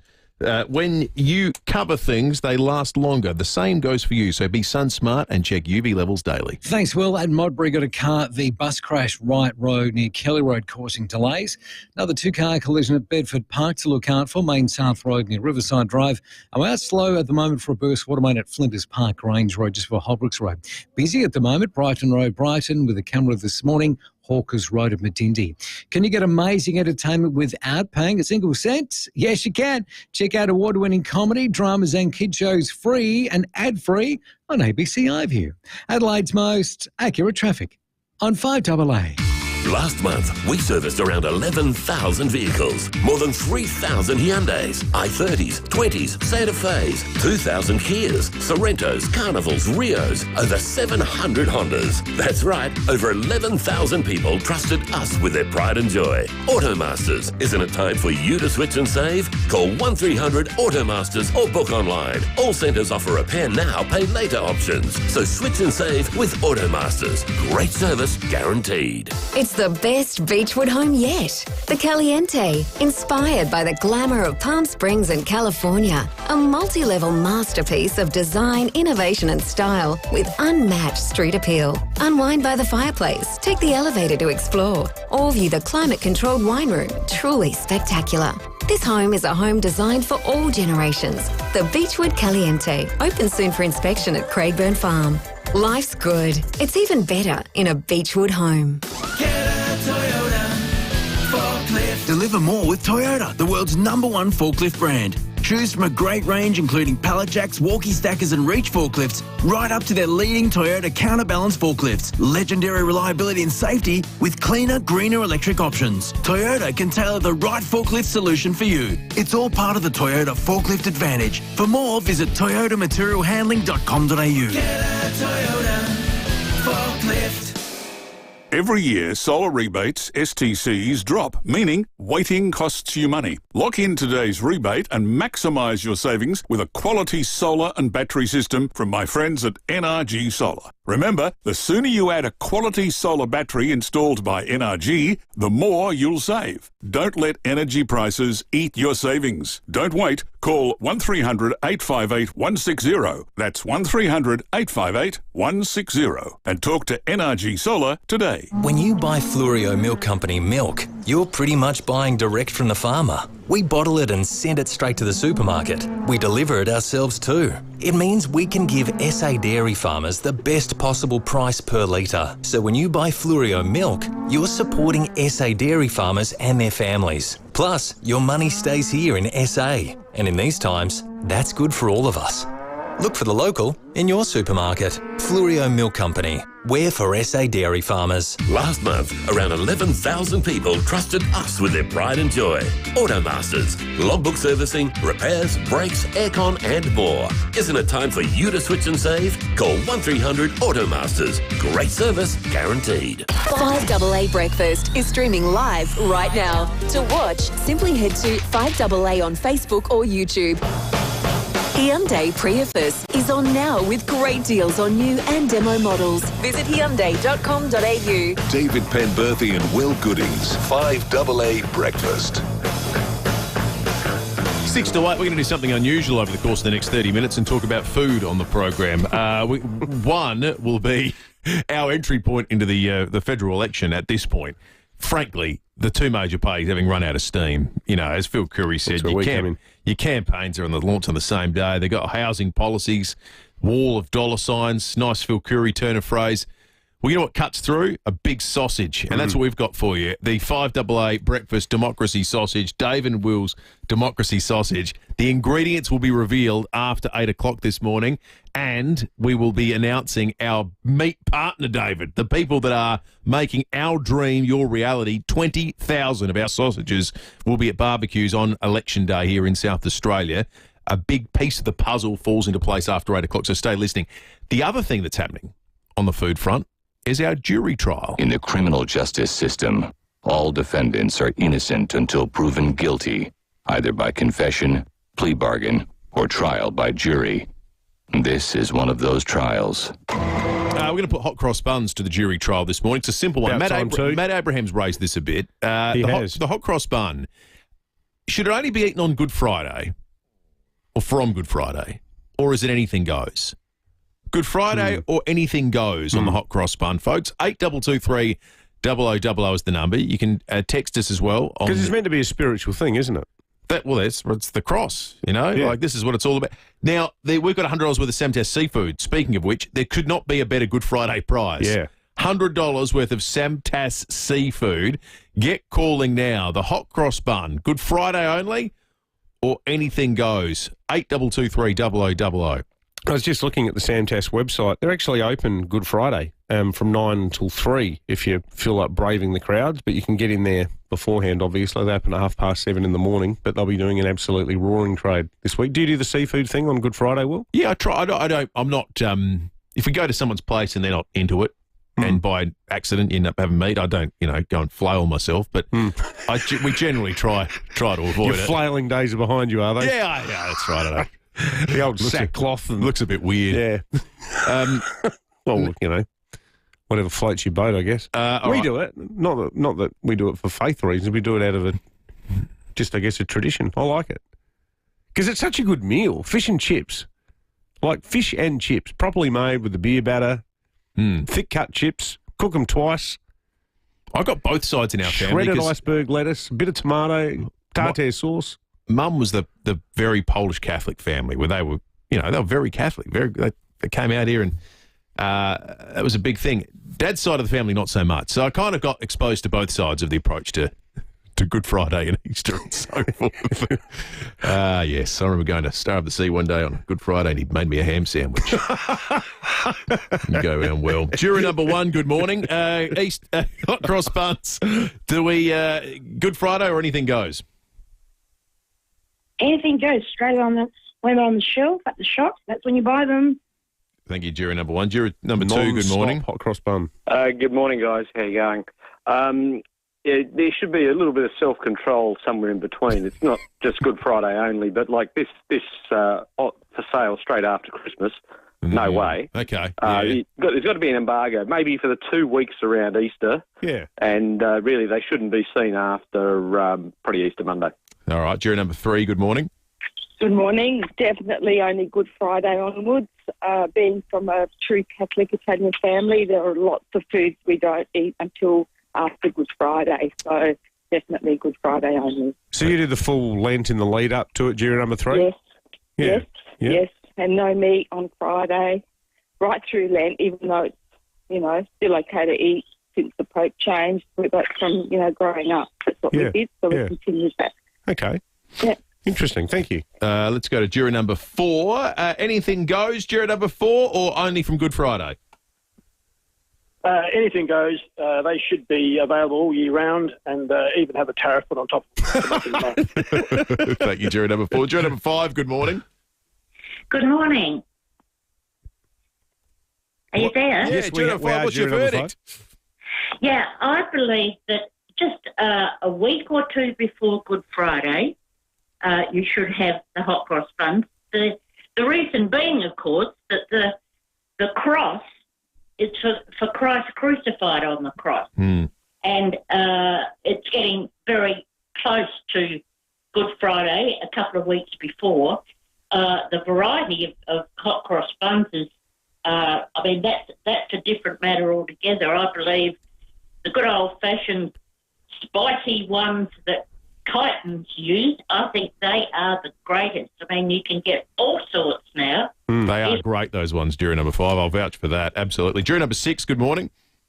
Hello, how are you? Very well. Good, thanks, you're number 6. Excellent. Listen, I think it's open slather, really. They bring things out a lot earlier than they're supposed to be, especially for Easter. And in all fairness, we have knocked off a packet of buns a couple of weeks ago. But after Easter, I think, shelve it. Yeah, thank you. Well, I'll take one more. Jury number 7, good morning. Good morning. I think definitely from just before Easter is acceptable. I love my hot cross buns, but I think it diminishes the speciality of it if it's on too soon. Just keep it for Easter. It's really special then. Yeah, good stuff, jury number 7. We ended up with a pretty even split, didn't we? I think it was actually more in favour of restraint than open slather by a margin of a couple. Let's give the Samtas seafood voucher to the lady. I don't want to say the number because I can't remember exactly which number she was, but I think the Italian Catholic lady who was talking about... Good one. Because I actually didn't realise you're meant to wait until Good Friday to eat any of them. So it's meant to be a post-Good Friday... I think that was jury number... 3. It might be 3. Well, anyway, we'll double check. And so give someone else a Charlesworth Nuts voucher as well. Pick a number out. Jury number 2. All right, you got a Charlesworth Nuts voucher coming your way. We've got Breaking 8 coming up next, and then the big reveal of the David and Will Democracy Sausage. The news and information that matters.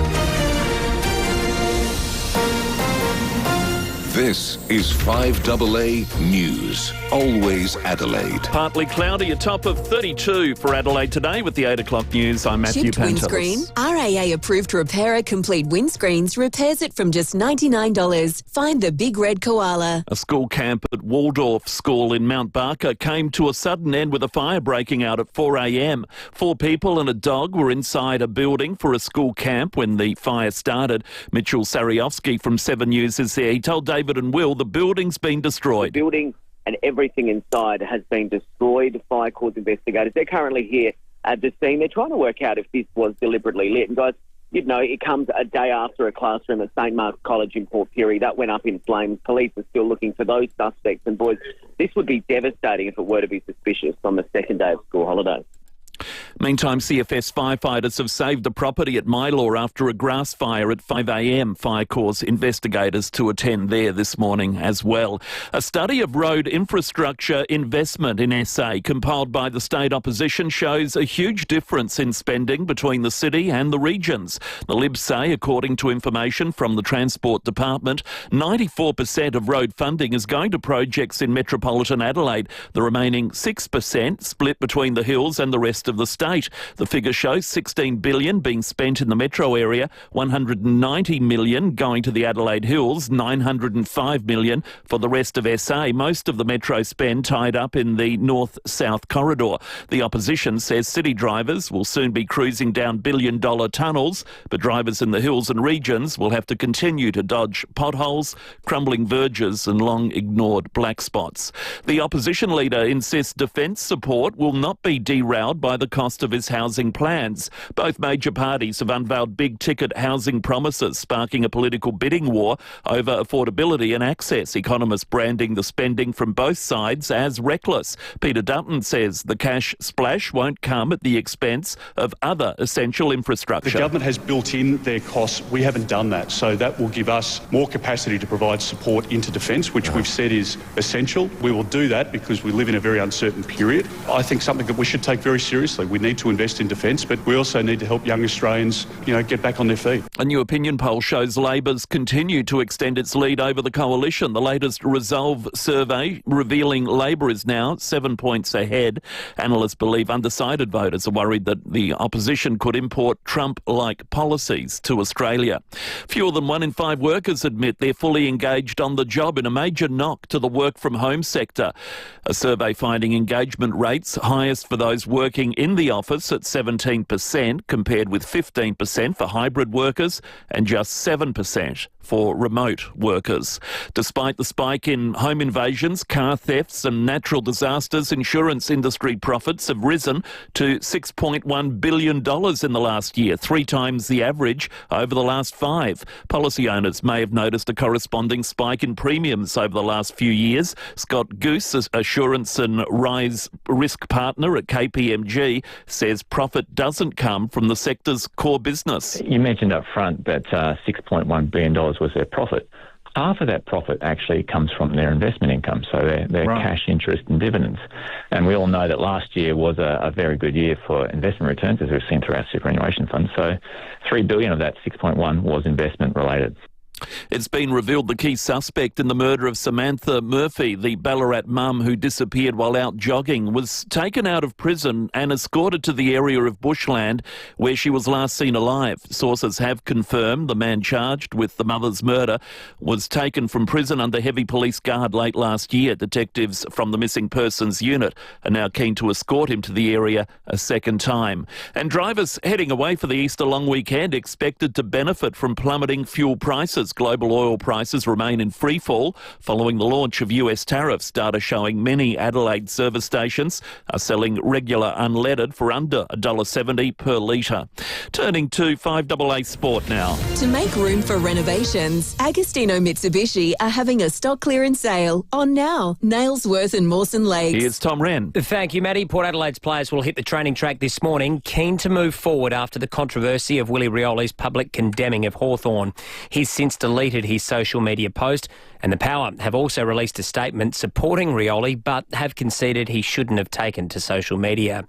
The Crows, meantime, will try to arrest a 2-game losing streak against GWS at home on Saturday, and they could be boosted by the return of key defender Nick Murray.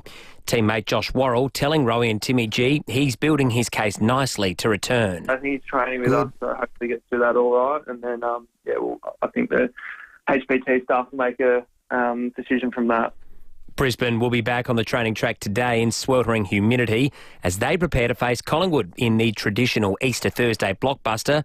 The Lions are undefeated so far this year and for the first time in their history have started the season with 5 wins and 0 losses. Well, Melbourne President Brad Green has written to members conceding the Demons' winless start to the season isn't good enough.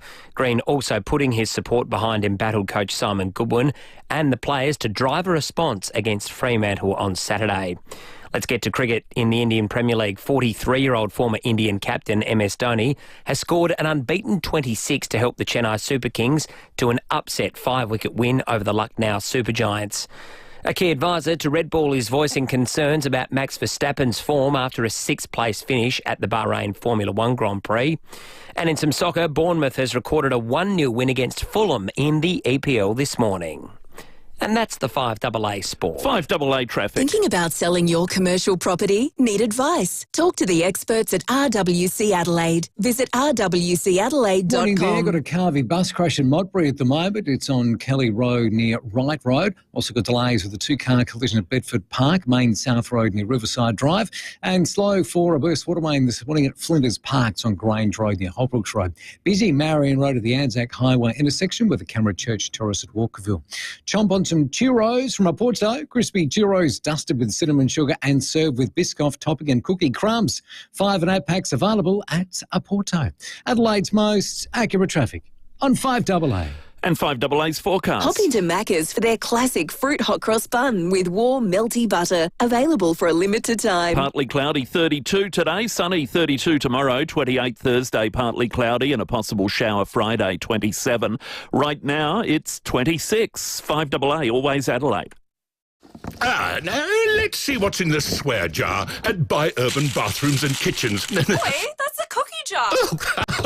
Busted. My mistake. Let's see. Here it is. Here's one from Renette, an interior designer at Buy Urban for over 20 years. Renette swears to ensure your dream bathroom becomes a wonderful reality. For a team that swears to deliver on quality and service, see Buy Urban Bathrooms and Kitchens, Adelaide's home renovation experts. Wouldn't mind a cookie.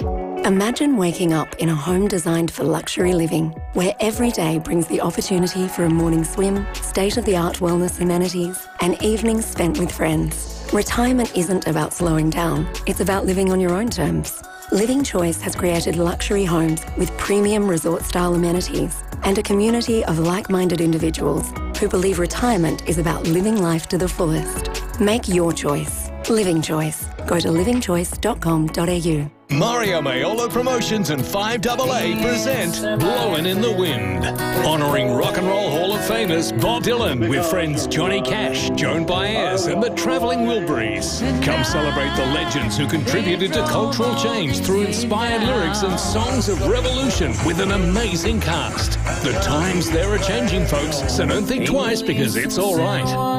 Blowin' in the Wind, Her Majesty's Theatre, Friday 23rd of May. Book now at Ticketek. Hi, Brett Ebert here for Mawson Lakes Mazda. There's a lot to like about Mawson Lakes Mazda. They'll take care of you with next day servicing, complimentary loan car, vacuum and wash. And your breakfast or lunch is on them. Your car gets the love too with their state-of-the-art service centre, brimming with top-trained mechanics. At Mawson Lakes Mazda, they'll look after your car and look after you. Mawson Lakes Mazda, just a short drive from the city. Setting the agenda for South Australia. This is 5AA, always Adelaide. Hyundai Prius is on now with great deals on new and demo models. Visit Hyundai.com.au. David Penberthy and Will Goodings, 5AA Breakfast.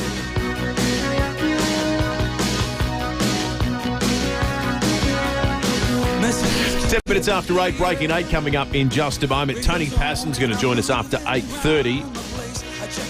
And very, very shortly, we're going to be chatting with, I almost said their name. Don't say it. I almost gave away the reveal before we got there. But we'll be chatting with the experts and the meat provider behind the David and Will Democracy Sausage. So, coming up this half hour, we're going to reveal the flavours. We're going to reveal who's making it. Yep. So rest assured, we won't be, as you suggested yesterday, we won't be tying off 20,000 of these sausages. No. We're more. I can't even tie 20. We're more concept guys. Seriously, there's YouTube videos explaining how to do it, and it's like trying to explain in words how to tie shoelaces. Like you just at some point in your life, you know how to tie a shoelace. Not true with a sausage. Like it's not like suddenly you have this eureka moment where you go, oh yeah, no, that makes sense. I can do that now. Like. I looked like I was being attacked by an anaconda. The David and Will Democracy Sausage will be revealed this half hour. Well, we're hearing a few, as happy as we were with the $55 million package that the Malinowskis government announced after weeks of delays to help people on the land amidst a drought, we are hearing reports that some farmers are struggling to access the promised assistance. Now, we're going to be talking shortly to Mick Cowald, who's a dairy farmer from Mount Torrens.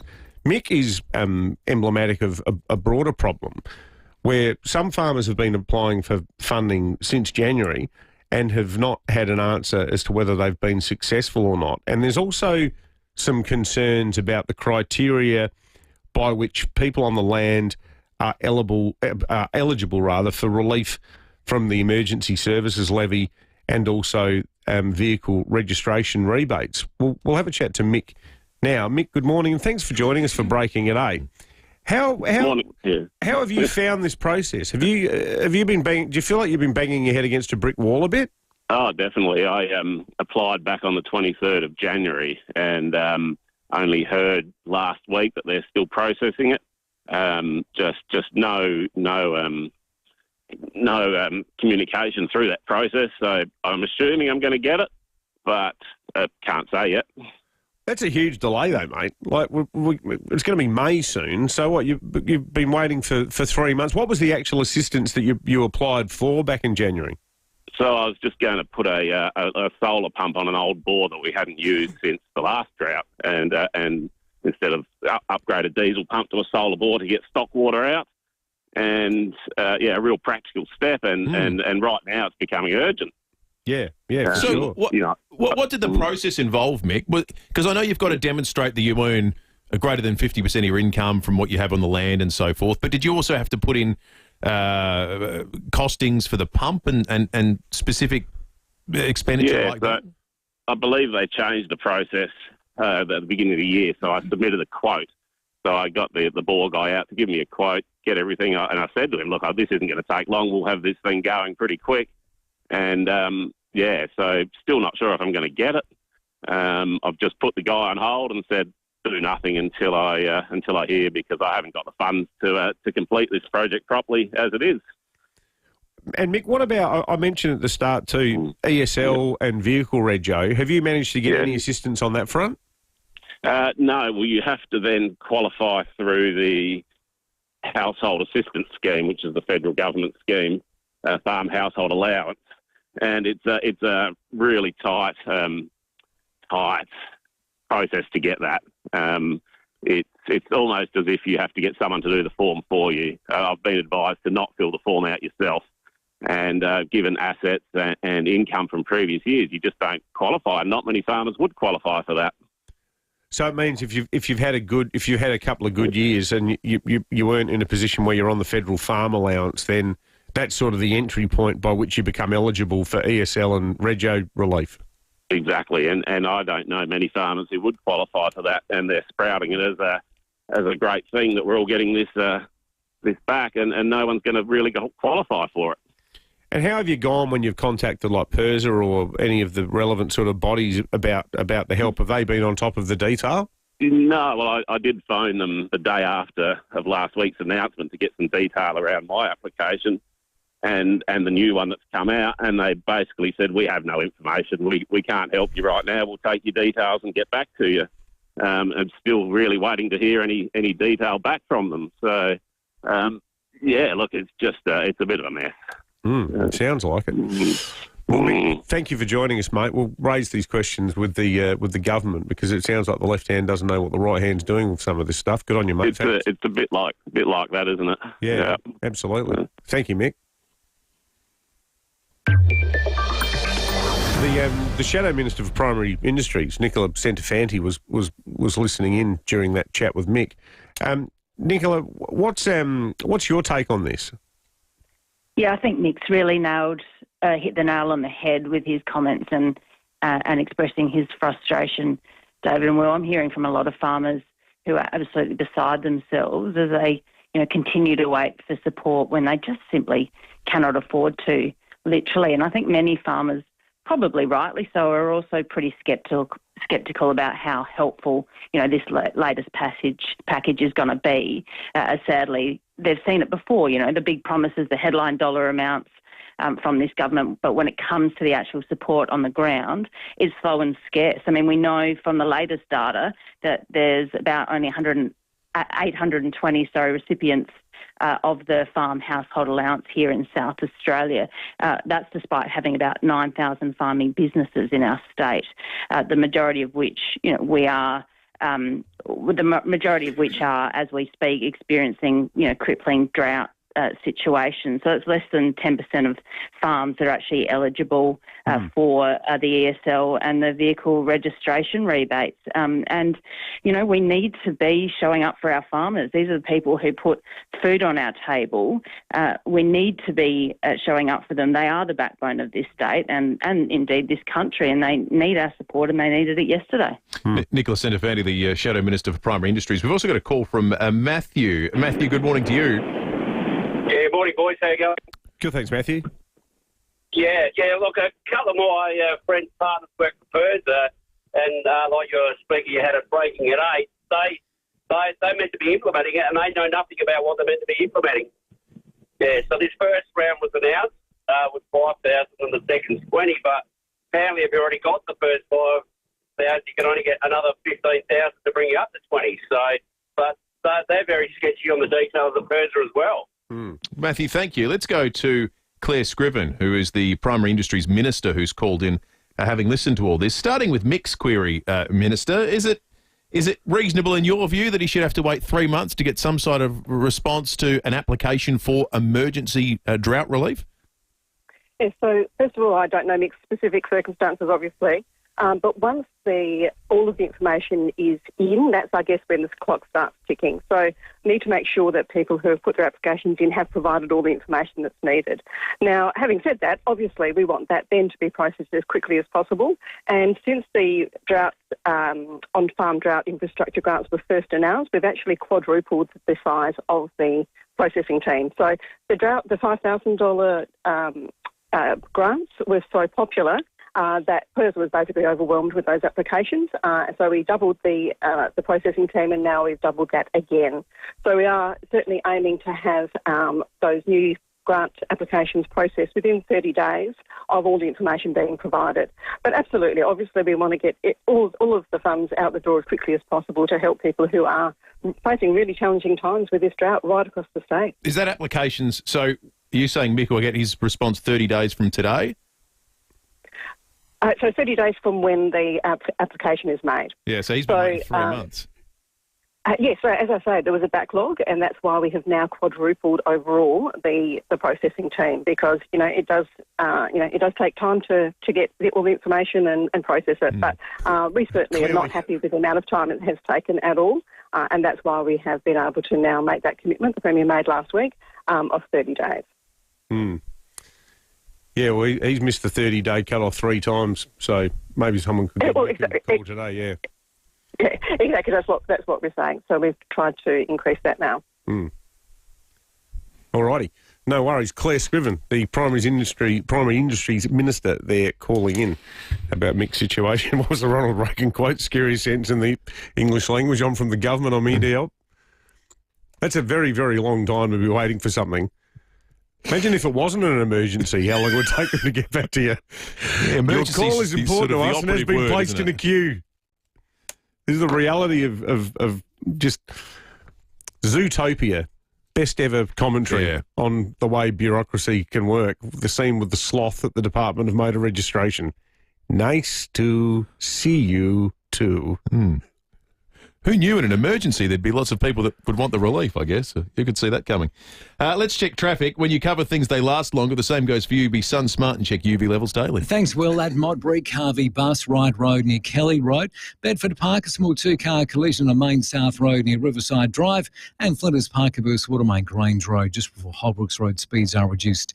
Busy as we speak. Main North Road at Enfield. Slow, the Potter Expressway at Port Adelaide with a Camera Church Terrace at Walkerville. Get business ready with Telstra Business Internet. It has your business covered with reliable connectivity, network monitoring and specialist business support. Visit Telstra today. Adelaide's most accurate traffic on 5AA. The 5AA Sports Show. Rowie and Timmy G.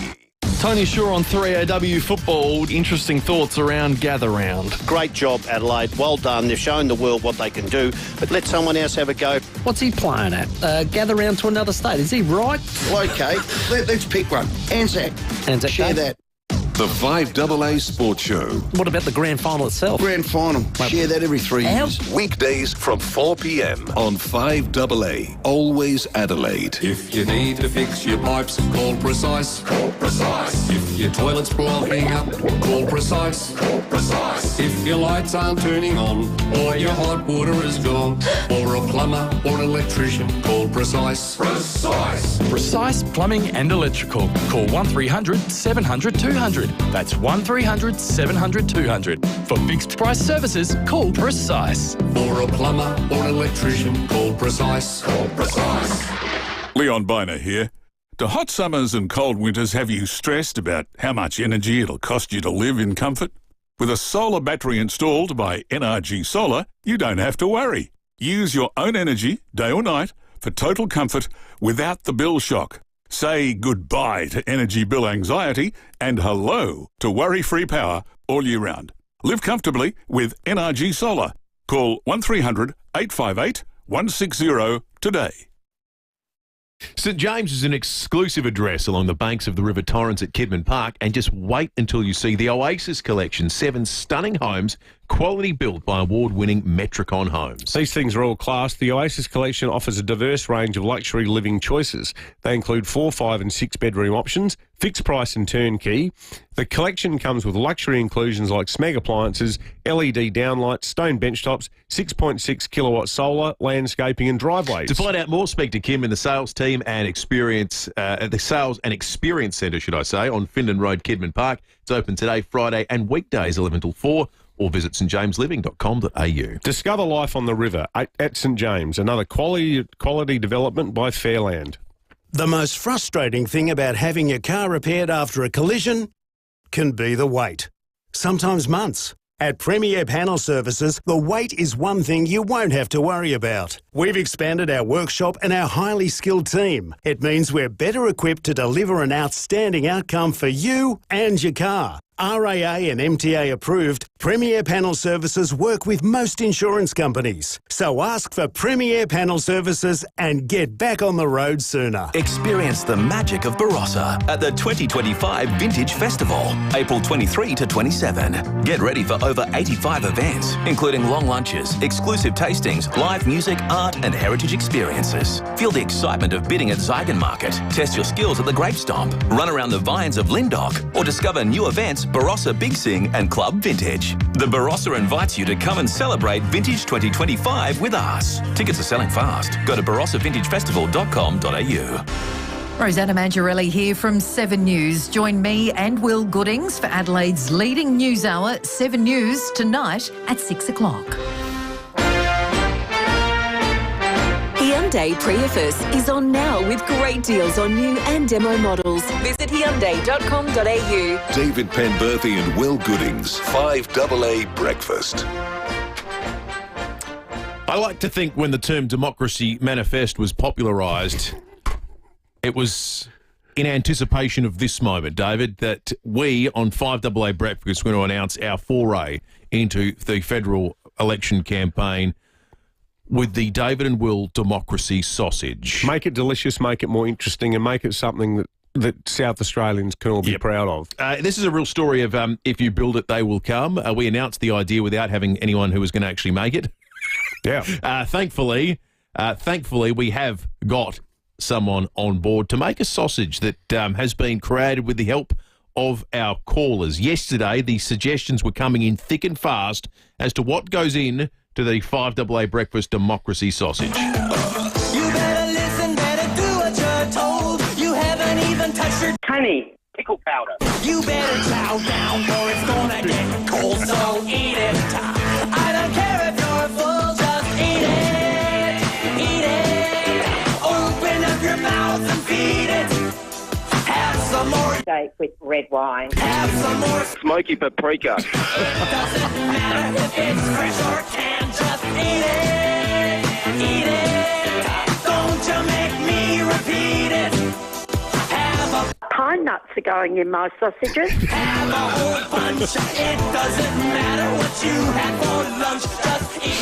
Yes, it is our absolute pleasure to announce that the Democracy Sausage is all possible thanks to Najobi. From their award-winning farm to your table, Najobi delivers premium fresh beef and lamb ethically, locally, effortlessly. Najobi.com.au. Scott from Najobi joins us on 5AA Breakfast. Scott, thanks for making our sausage become your reality. Yeah, no worries, David and Will. Thanks for letting us do it, I suppose. Scott, I got to say, are you guys worried at all about reputational damage? Because, like, when it comes to cooking, I am an enthusiastic amateur. You guys are the real deal. I know that Najobi meats both the beef and the lamb and the biltong, all those great things you do, your meat boxes and everything. Like, you guys are quality purveyors of quality meat. So how do you feel about partnering up with a rank amateur? I feel all right, except for when Ryan and Roger gave you a call and they said David was interested in making a sausage. I was worried it was going to send me broke with your black truffles and exotic spice from Spain. And then he said, no, it's going to be one for Australia, so we'll make it easy. Well, the thing, mate, is I got to say I hate the term foodie because I think it makes food sound like it's unattainable and expensive and out of reach. And the other thing too, like when you watch shows like MasterChef, we're not turning anything into a gas or a foam with this sausage. Like you should let the quality produce, which is what you sell, speak for itself. So I think with a snag, like, less is more. We don't need to go too nuts with the fillings, you'll be pleased to hear.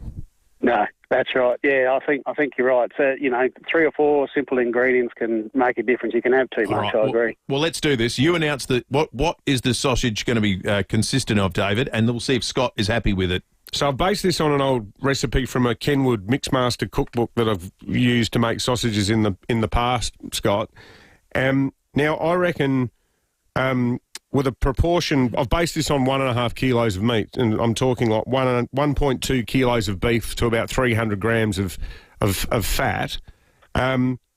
Beef, rosemary, garlic, red wine, salt and pepper. I think a great South Australian snag with some Shiraz in it. How does that sound to you? That sounds pretty good. I think like a McLaren Vale Shiraz or a McLaren Vale Cabernet in there, and let that marinate overnight. Don't worry, and then Scott. David's fill offered it. to do extensive research about what red wine we should be putting in there. In fact, he's blocked out the entire weekend to work on that. Not Friday. But we just need to make it. We just need to make it a good snag so everyone can enjoy the wait and the line to vote, don't they? Well, it would be, because you guys only deal in quality, Scott. We're delighted to have Najobi on board for the David and Will Democracy Sausage. Just go through the ingredients one more time for our listeners. So beef, garlic, rosemary, red wine, salt and pepper. That's all we're putting in it. And we don't put any crushed up rusks or there's no bread or anything in it. Scott, is there? The wine and the beef will carry it, won't it? Yeah, and I think maybe just for a binder we might, we'll have enough fat at 300 grams, maybe 350 grams. We'll put a little bit of fat in there to bind it so we don't have to add, all the other sausage meals. We can definitely do that, and then it's going to be a true, gluten-free sausage. The sausage is up and running. The Democracy Sausage has been created, and now it's going to be built by Scott at Najobi and his excellent team. That's going to be great. I like this text from Rob to take us to the break. He said the Democracy Sausage, unlike government, done without focus groups, extended public consultation, reviews, etc. If it was up to the government, the sausage would be over time, over budget, and available mid-2035, and it'd look like a tomato. That's right. Chalk this up as a win for the private sector. Absolutely. The Democracy Sausage coming to a barbecue near you. And red wine. This is 5AA News. Always Adelaide. Partly cloudy, 32 with the 8:30 news. I'm Matthew Pantelis. Make RAA-approved windscreen repairer, Complete Windscreens, your insurer repairer of choice. Visit completewindscreens.com.au. The first of the state government's drought relief payments announced last week are now available. $1,500 on the table to help pay bills. The state government has $73 million in aid on offer, $55 million of it coming last week. But Mount Torrens dairy farmer Mick telling Breaking at 8 he's been waiting all year to find out if he's eligible. Yeah, I applied back on the 23rd of January and only heard last week that they're still processing it. Just no communication through that process. So I'm assuming I'm going to get it, but can't say yet. Primary Industries Minister Claire Scriven says more staff have been added to help approve grants more quickly. Speers was basically overwhelmed with those applications, so we doubled the processing team, and now we've doubled that again. Labor is extending its lead in the polls as fixing the nation's housing crisis becomes a key election battle. Despite billion-dollar promises from both parties, experts warning competing housing policies could push property prices even higher. The PM has hit back at claims his government been reckless with taxpayers' money. Anthony Albanese telling Today it's not about piling on debt, but giving buyers more time to manage repayments. If you have a place worth $500,000, then instead of having to borrow the $500,000, you just have $300,000 because $200,000 is covered by the government, and then down the track you can pay that back. Fire crews called to a school at Mount Barker overnight. Mitchell Sariovsky from 7 News telling David and Will, luckily no one's been hurt. It was around 4:20 this morning when the alarm was raised here at Mount Barker's Waldorf College. Now, emergency crews, they raced to Sims Road when it's an out-of-school hours care building that erupted in flames. So teachers who've been staying in nearby buildings on the school grounds managed to evacuate safely. Fire Corps investigators at the scene. It's the second school fire in as many nights, with a blaze at Port Pirie St Mark's School yesterday morning. Families heading away for the Easter long weekend have been told to fuel up now. A decline in global oil prices providing some much-needed relief at the Bowser. Adelaide prices hovering in the mid-$1.60 range. The NRMA's Peter Curry says motorists should take advantage while they can. There are lots of bargains across the city today. About three-quarters of the service stations are below $1.70, and those service stations even below $1.60. The timber industry is concerned not enough is being done to boost the construction of new housing, leaving a glut of wood products to rot. Enough timber to build 50,000 homes sitting in storage in the central tablelands in New South Wales. Australian Forest Products Association CEO James Joost says Australia isn't facing a housing crisis, but a building crisis. We need a long-term pipeline of housing approvals to make sure that we're building the houses we need, not just to meet our housing targets, but to meet actual demand. Pop star Katy Perry has ventured to the edge of space on board a rocket from Jeff Bezos' Blue Origin. More from Nine's US correspondent Jonathan Kersley. Katy Perry was joined by US TV host Gayle King, Lauren Sanchez, the fiancée of Blue Origin founder Jeff Bezos, a NASA engineer, research scientist and filmmaker. The six women, the first all-female space crew since 1963. The trip lasting all of 10 minutes. The pop star says she used the chance to sing What a Wonderful World, while also releasing her set list for her upcoming world tour. Market turmoil is turning investors back to the traditional safe haven of gold. Prices for the precious metal are at records high, sparking interest in the reopening of gold mines in WA. ABC Bullion General Manager Jordan Alicio says amid global uncertainty, the metal is looking more attractive. Unsurprising given the prices for gold has moved up to about $5,000 an ounce, and for silver as well, prices are near $50 an ounce. So there's been a huge surge in the gold price and in the silver price, and unsurprisingly, investors in Australia are buying. Turning to 5AA Sport. To make room for renovations, Agostino Mitsubishi are having a stock clearance sale on now, Nailsworth and Mawson Lakes. And Tom Wren, Port Adelaide with a spring in their step. Yeah, it was a great win on Sunday, wasn't it, Matty? And they're going to be back to work this morning after that stirring victory against Hawthorn on Sunday. They've now got Sydney to look forward to this Sunday. And the club has also released a statement in the last 24 hours saying they'll continue to support Willie Rioli, but have conceded social media wasn't the appropriate forum for him to vent his frustrations. Well, still on football, and North Melbourne coach Alistair Clarkson is confident the team's form will turn around, with the Roos losing their past 3 games by more than 5 goals ahead of Good Friday's clash against Carlton. We know that we're a much better club this time this year than what we were 12 months ago, and are we disappointed at different stages? We still absolutely the last 2 weeks, like the third quarter against the Sydney Swans was dreadful. Audio there thanks to Fox Footy. Meantime, Christian Petrarca has withdrawn from a joint Players Association and AFL investigation into his King's birthday injuries. The Melbourne midfielder's manager telling the Herald Sun Petrarca remains committed to the club. Let's go to cricket. Aussie all-rounder Mitch Marsh has made 30 for his IPL side, the Lucknow Super Giants, but it wasn't enough as they were humbled by 5 wickets against the bottom-placed Chennai Super Kings. Marsh dismissed by Ravindra Jadeja just as his innings looked set to take off. Oh, ball through the gate, right on cue. Ravindra Jadeja, you beauty. Audio there thanks to Fox. The Super Kings then chasing down the target of 167 with 3 balls to spare. Meantime, former England white ball cricket captain Owen Morgan is set to join the Marylebone Cricket Club's main committee as its new chair of cricket. And in some soccer to finish, Bournemouth has beaten Fulham 1-0 in their English Premier League clash this morning. And that's the 5AA Sport. Checking your drive around Adelaide this morning. Thinking about selling your commercial property? Need advice? Talk to the experts at RWC Adelaide. Visit rwcadelaide.com. And Modbury still clearing up after that earlier Carvey bus crash right road near Kelly Road. 2-car collision still causing headaches at Bedford Park, Main South Road near Riverside Drive. And we are slow at the moment for a burst watermain at Flinders Park Range Road just before Holbrooks Road. Quite busy at the moment, Portrush Road at the bottom of the freeway. Slow going South Road, Karata Park with the Canberra to Kettleville Terrace at Kent Town. The Liberals have announced they will reduce petrol tax by 25 cents a litre, saving $14 a tank. That's real cost of living relief under the Liberal plan. Authorised by A. Hurst, Liberal, Canberra.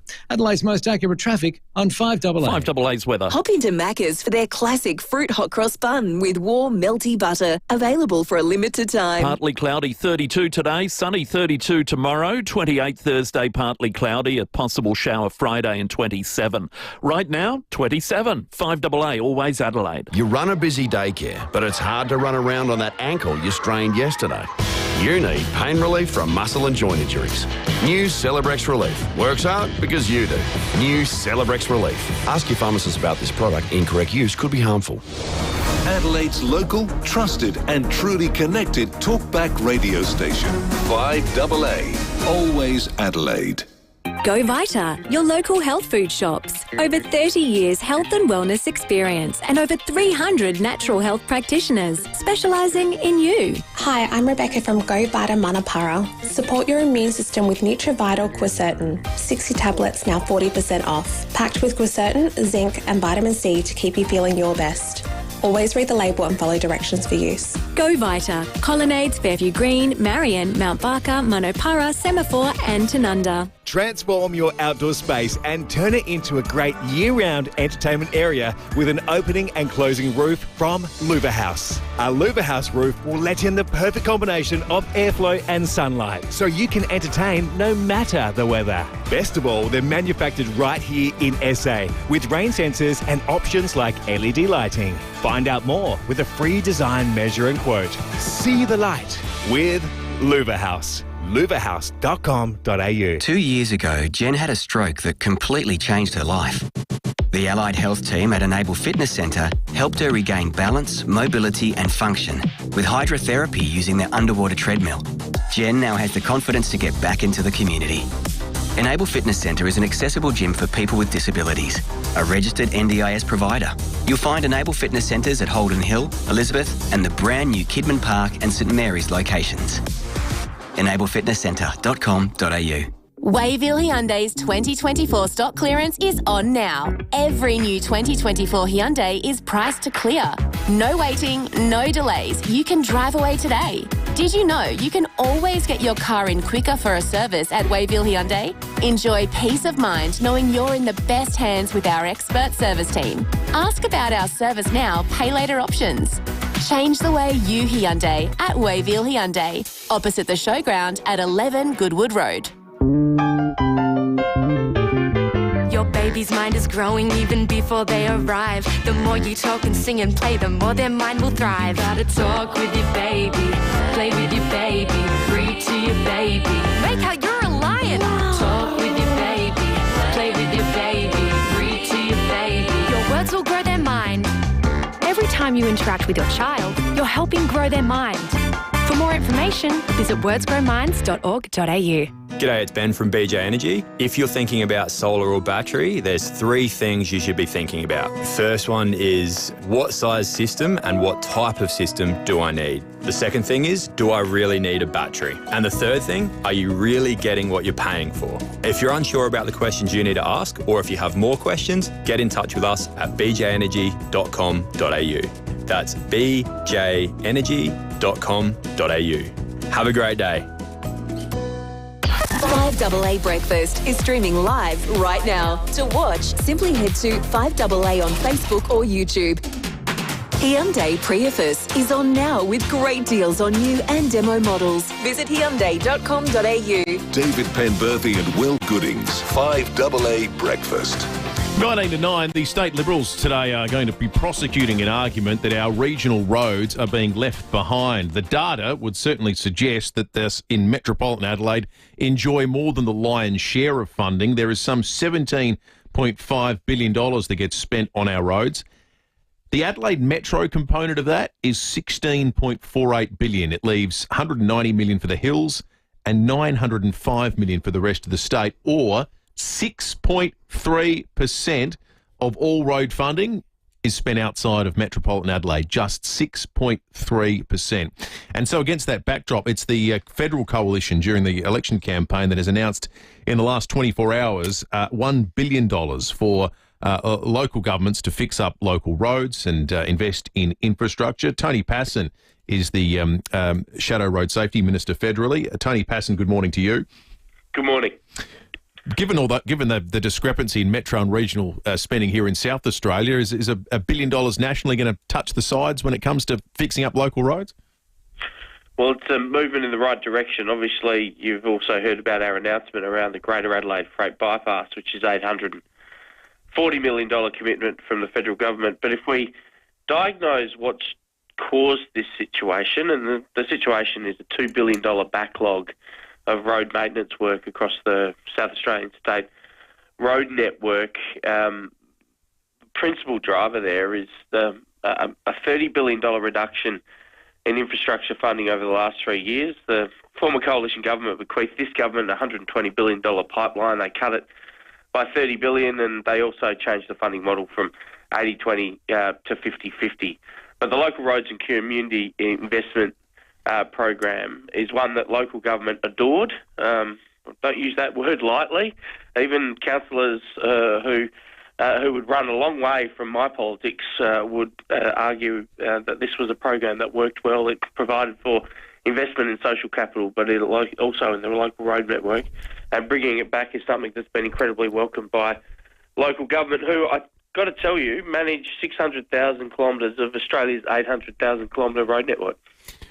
We did a Breaking It 8 a few days ago, Tony, with the RAA. This was off the back of the campaign being launched by the national motoring body, the Australian Automobile Association, about the lack of transparency around road maintenance versus the funding that's allocated. And one road I threw out as an example was the Princess Highway between Meningie and Kingston. Like that road is just deplorable, I reckon. Is that an example of the kind of stuff you think needs more attention? I've got to tell you, if you reckon that's bad, I'm glad you didn't get to the Southern Ports Highway. Didn't go that far. It makes that section of road feel like a runway.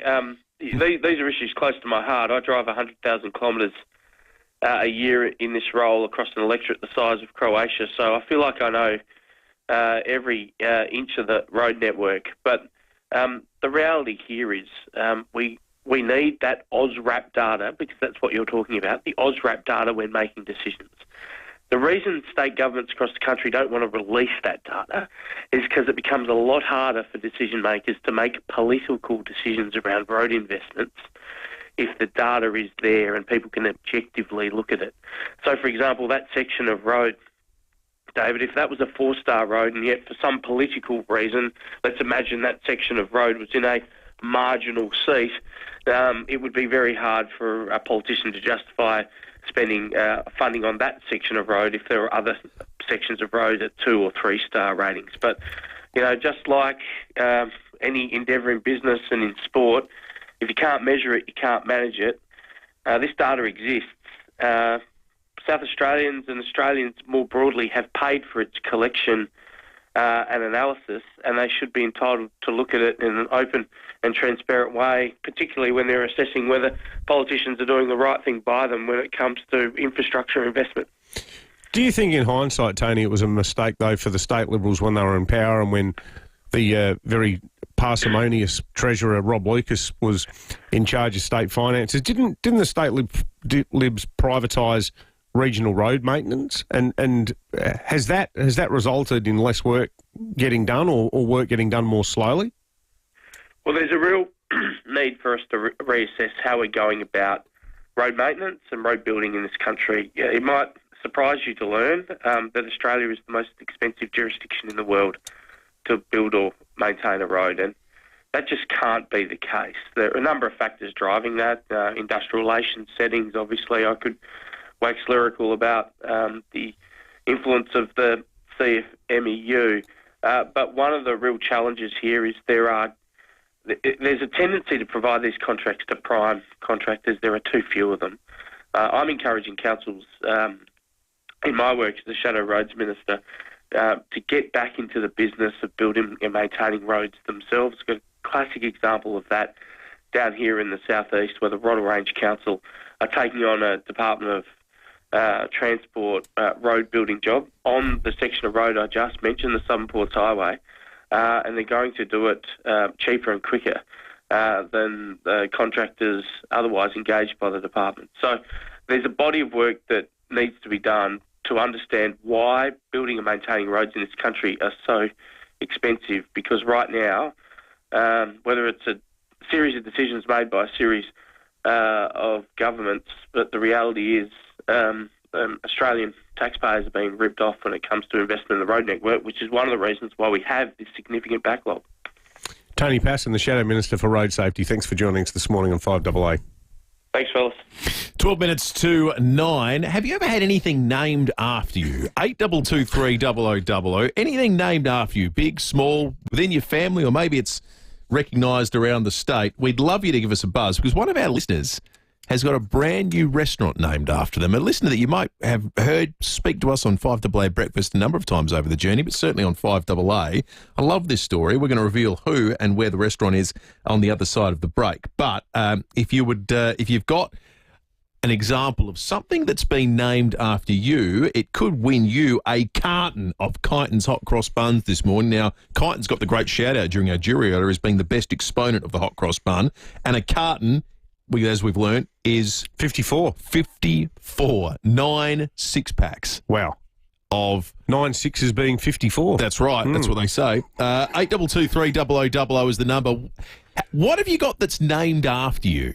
Let us know. 8223 and you could win that carton of Kyneton's hot cross buns. We're going to check traffic and come back with our listener who has something named after them next. When you cover things, they last longer. The same goes for you. Be sun smart and check UV levels daily. Morning, they're still clearing up that Carvey bus crash at Modbury, Wright Road near Kelly Road. Bedford Park, small two-car collision on Main South Road near Riverside Drive. And a burst water main at Flinders Park to look out for Grange Road just before Holbrooks Road. Busy at the moment, Main South Road at Darlington, slow going at Main North Road at Enfield, with a camera to look out for Hawkers Road at Matindi. These school holidays take the whole family to Event Cinemas and save big with Family Saver tickets. Enjoy a great lineup of family movies at a great price. Book now at eventcinemas.com.au. Adelaide's most accurate traffic on 5AA. Some things are worth waiting for, like tickets to your favourite concert, waiting for a nice bottle of Red to breathe, or waiting for the kids to finally unpack the dishwasher.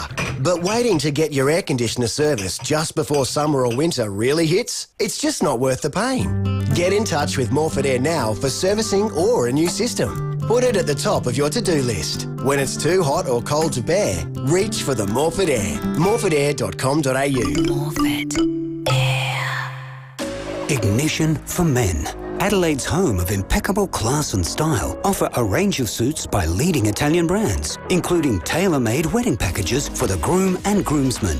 Order 3 tailor-made suits and pay just $799 for each. Order 4 or more for just $749 per suit. Phenomenal value for a quality tailor-made suit. See Ignition for Men for tailor-made wedding packages. 54 Paynham Road, Stepney. ignitionformen.com.au. T's and C's apply.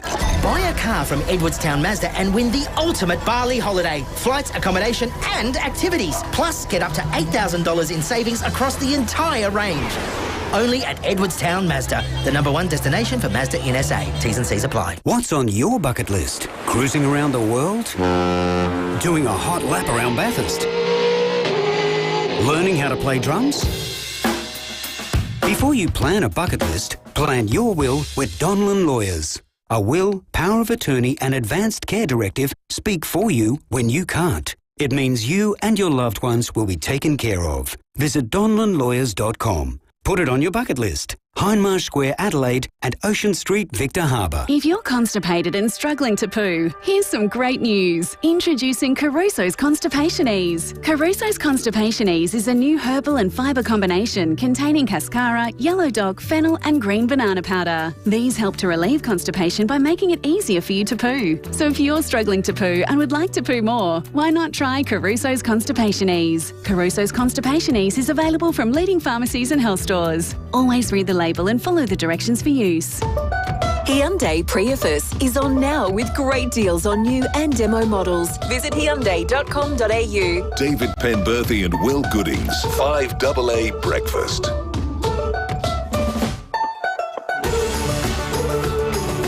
Eight minutes to 9. It's not every day that one of our listeners has a brand new restaurant named after them. In fact, this morning we are sipping from coffees that were made at the excellent, and look at the branding on the side. Let's hold it up for the Facebook and YouTube live stream. Reno's. Reno in Torrensville. Good morning to you. Good morning, Will and David. How are you guys? We're great, Reno. We're thrilled to be talking to you, mate, and you're a familiar voice to a lot of our 5AA listeners. Now, we've spoken to your son, Frankie, several times. Obviously, Frankie runs the Blueprint Cafe, where he's had a few run-ins with our Extinction Rebellion mates over the years. But it's not just the Blueprint Cafe now that he's running, Reno. He's running a new restaurant. Can you tell us the restaurant's name? Yeah, it's called Reno's Bistro.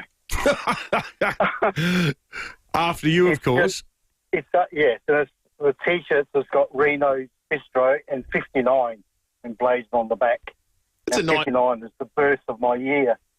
It's a lovely tribute to you, Reno. Is that because you taught him everything he knows? Well, some things worked. It's obviously I've done something right over the years. So, mate, it's going to be like a classic sort of traditional Italian bistro. I read this piece last week in the Times. I'll just read it out now. So, when you walk into the restaurant, Reno's house rules are up on the wall. So, rule 1, no talking until Reno's had his espresso. 2, you don't choose the table chooses you. 3, if you break a plate, we'll assume you're Greek. Olive oil will be referred to as holy water, and no phones at the table unless you're calling your mother. They're rules to live by. They're rules to live by, especially number 10, David. Number 10, what's number 10? Jokes are fine as long as they're not about Reno. Oh, mate, how exciting. Oh, David and Will, they surprised me 2 weeks ago, and it was the furthest from my mind. I never thought anything like this. It's supposed to be a joint surprise for myself and my late mum. I'm just getting emotional just talking about it. Because Mum passed away 6 months ago. Oh, mate. She just turned 90 and she just, no illness, no nothing, just passed away in my arms.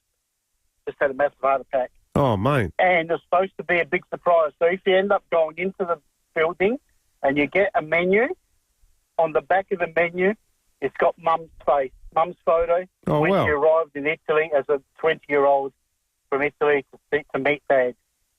Well, it's it's amazing. A beautiful tribute to you and the family, Reno. And we've met your son, and you're right. You've done plenty right in your life, and he's a terrific, upstanding young bloke as well. And we've enjoyed talking to him. Yeah, he's been more level-headed than us when it comes to the matter of Extinction Rebellion. He's the one.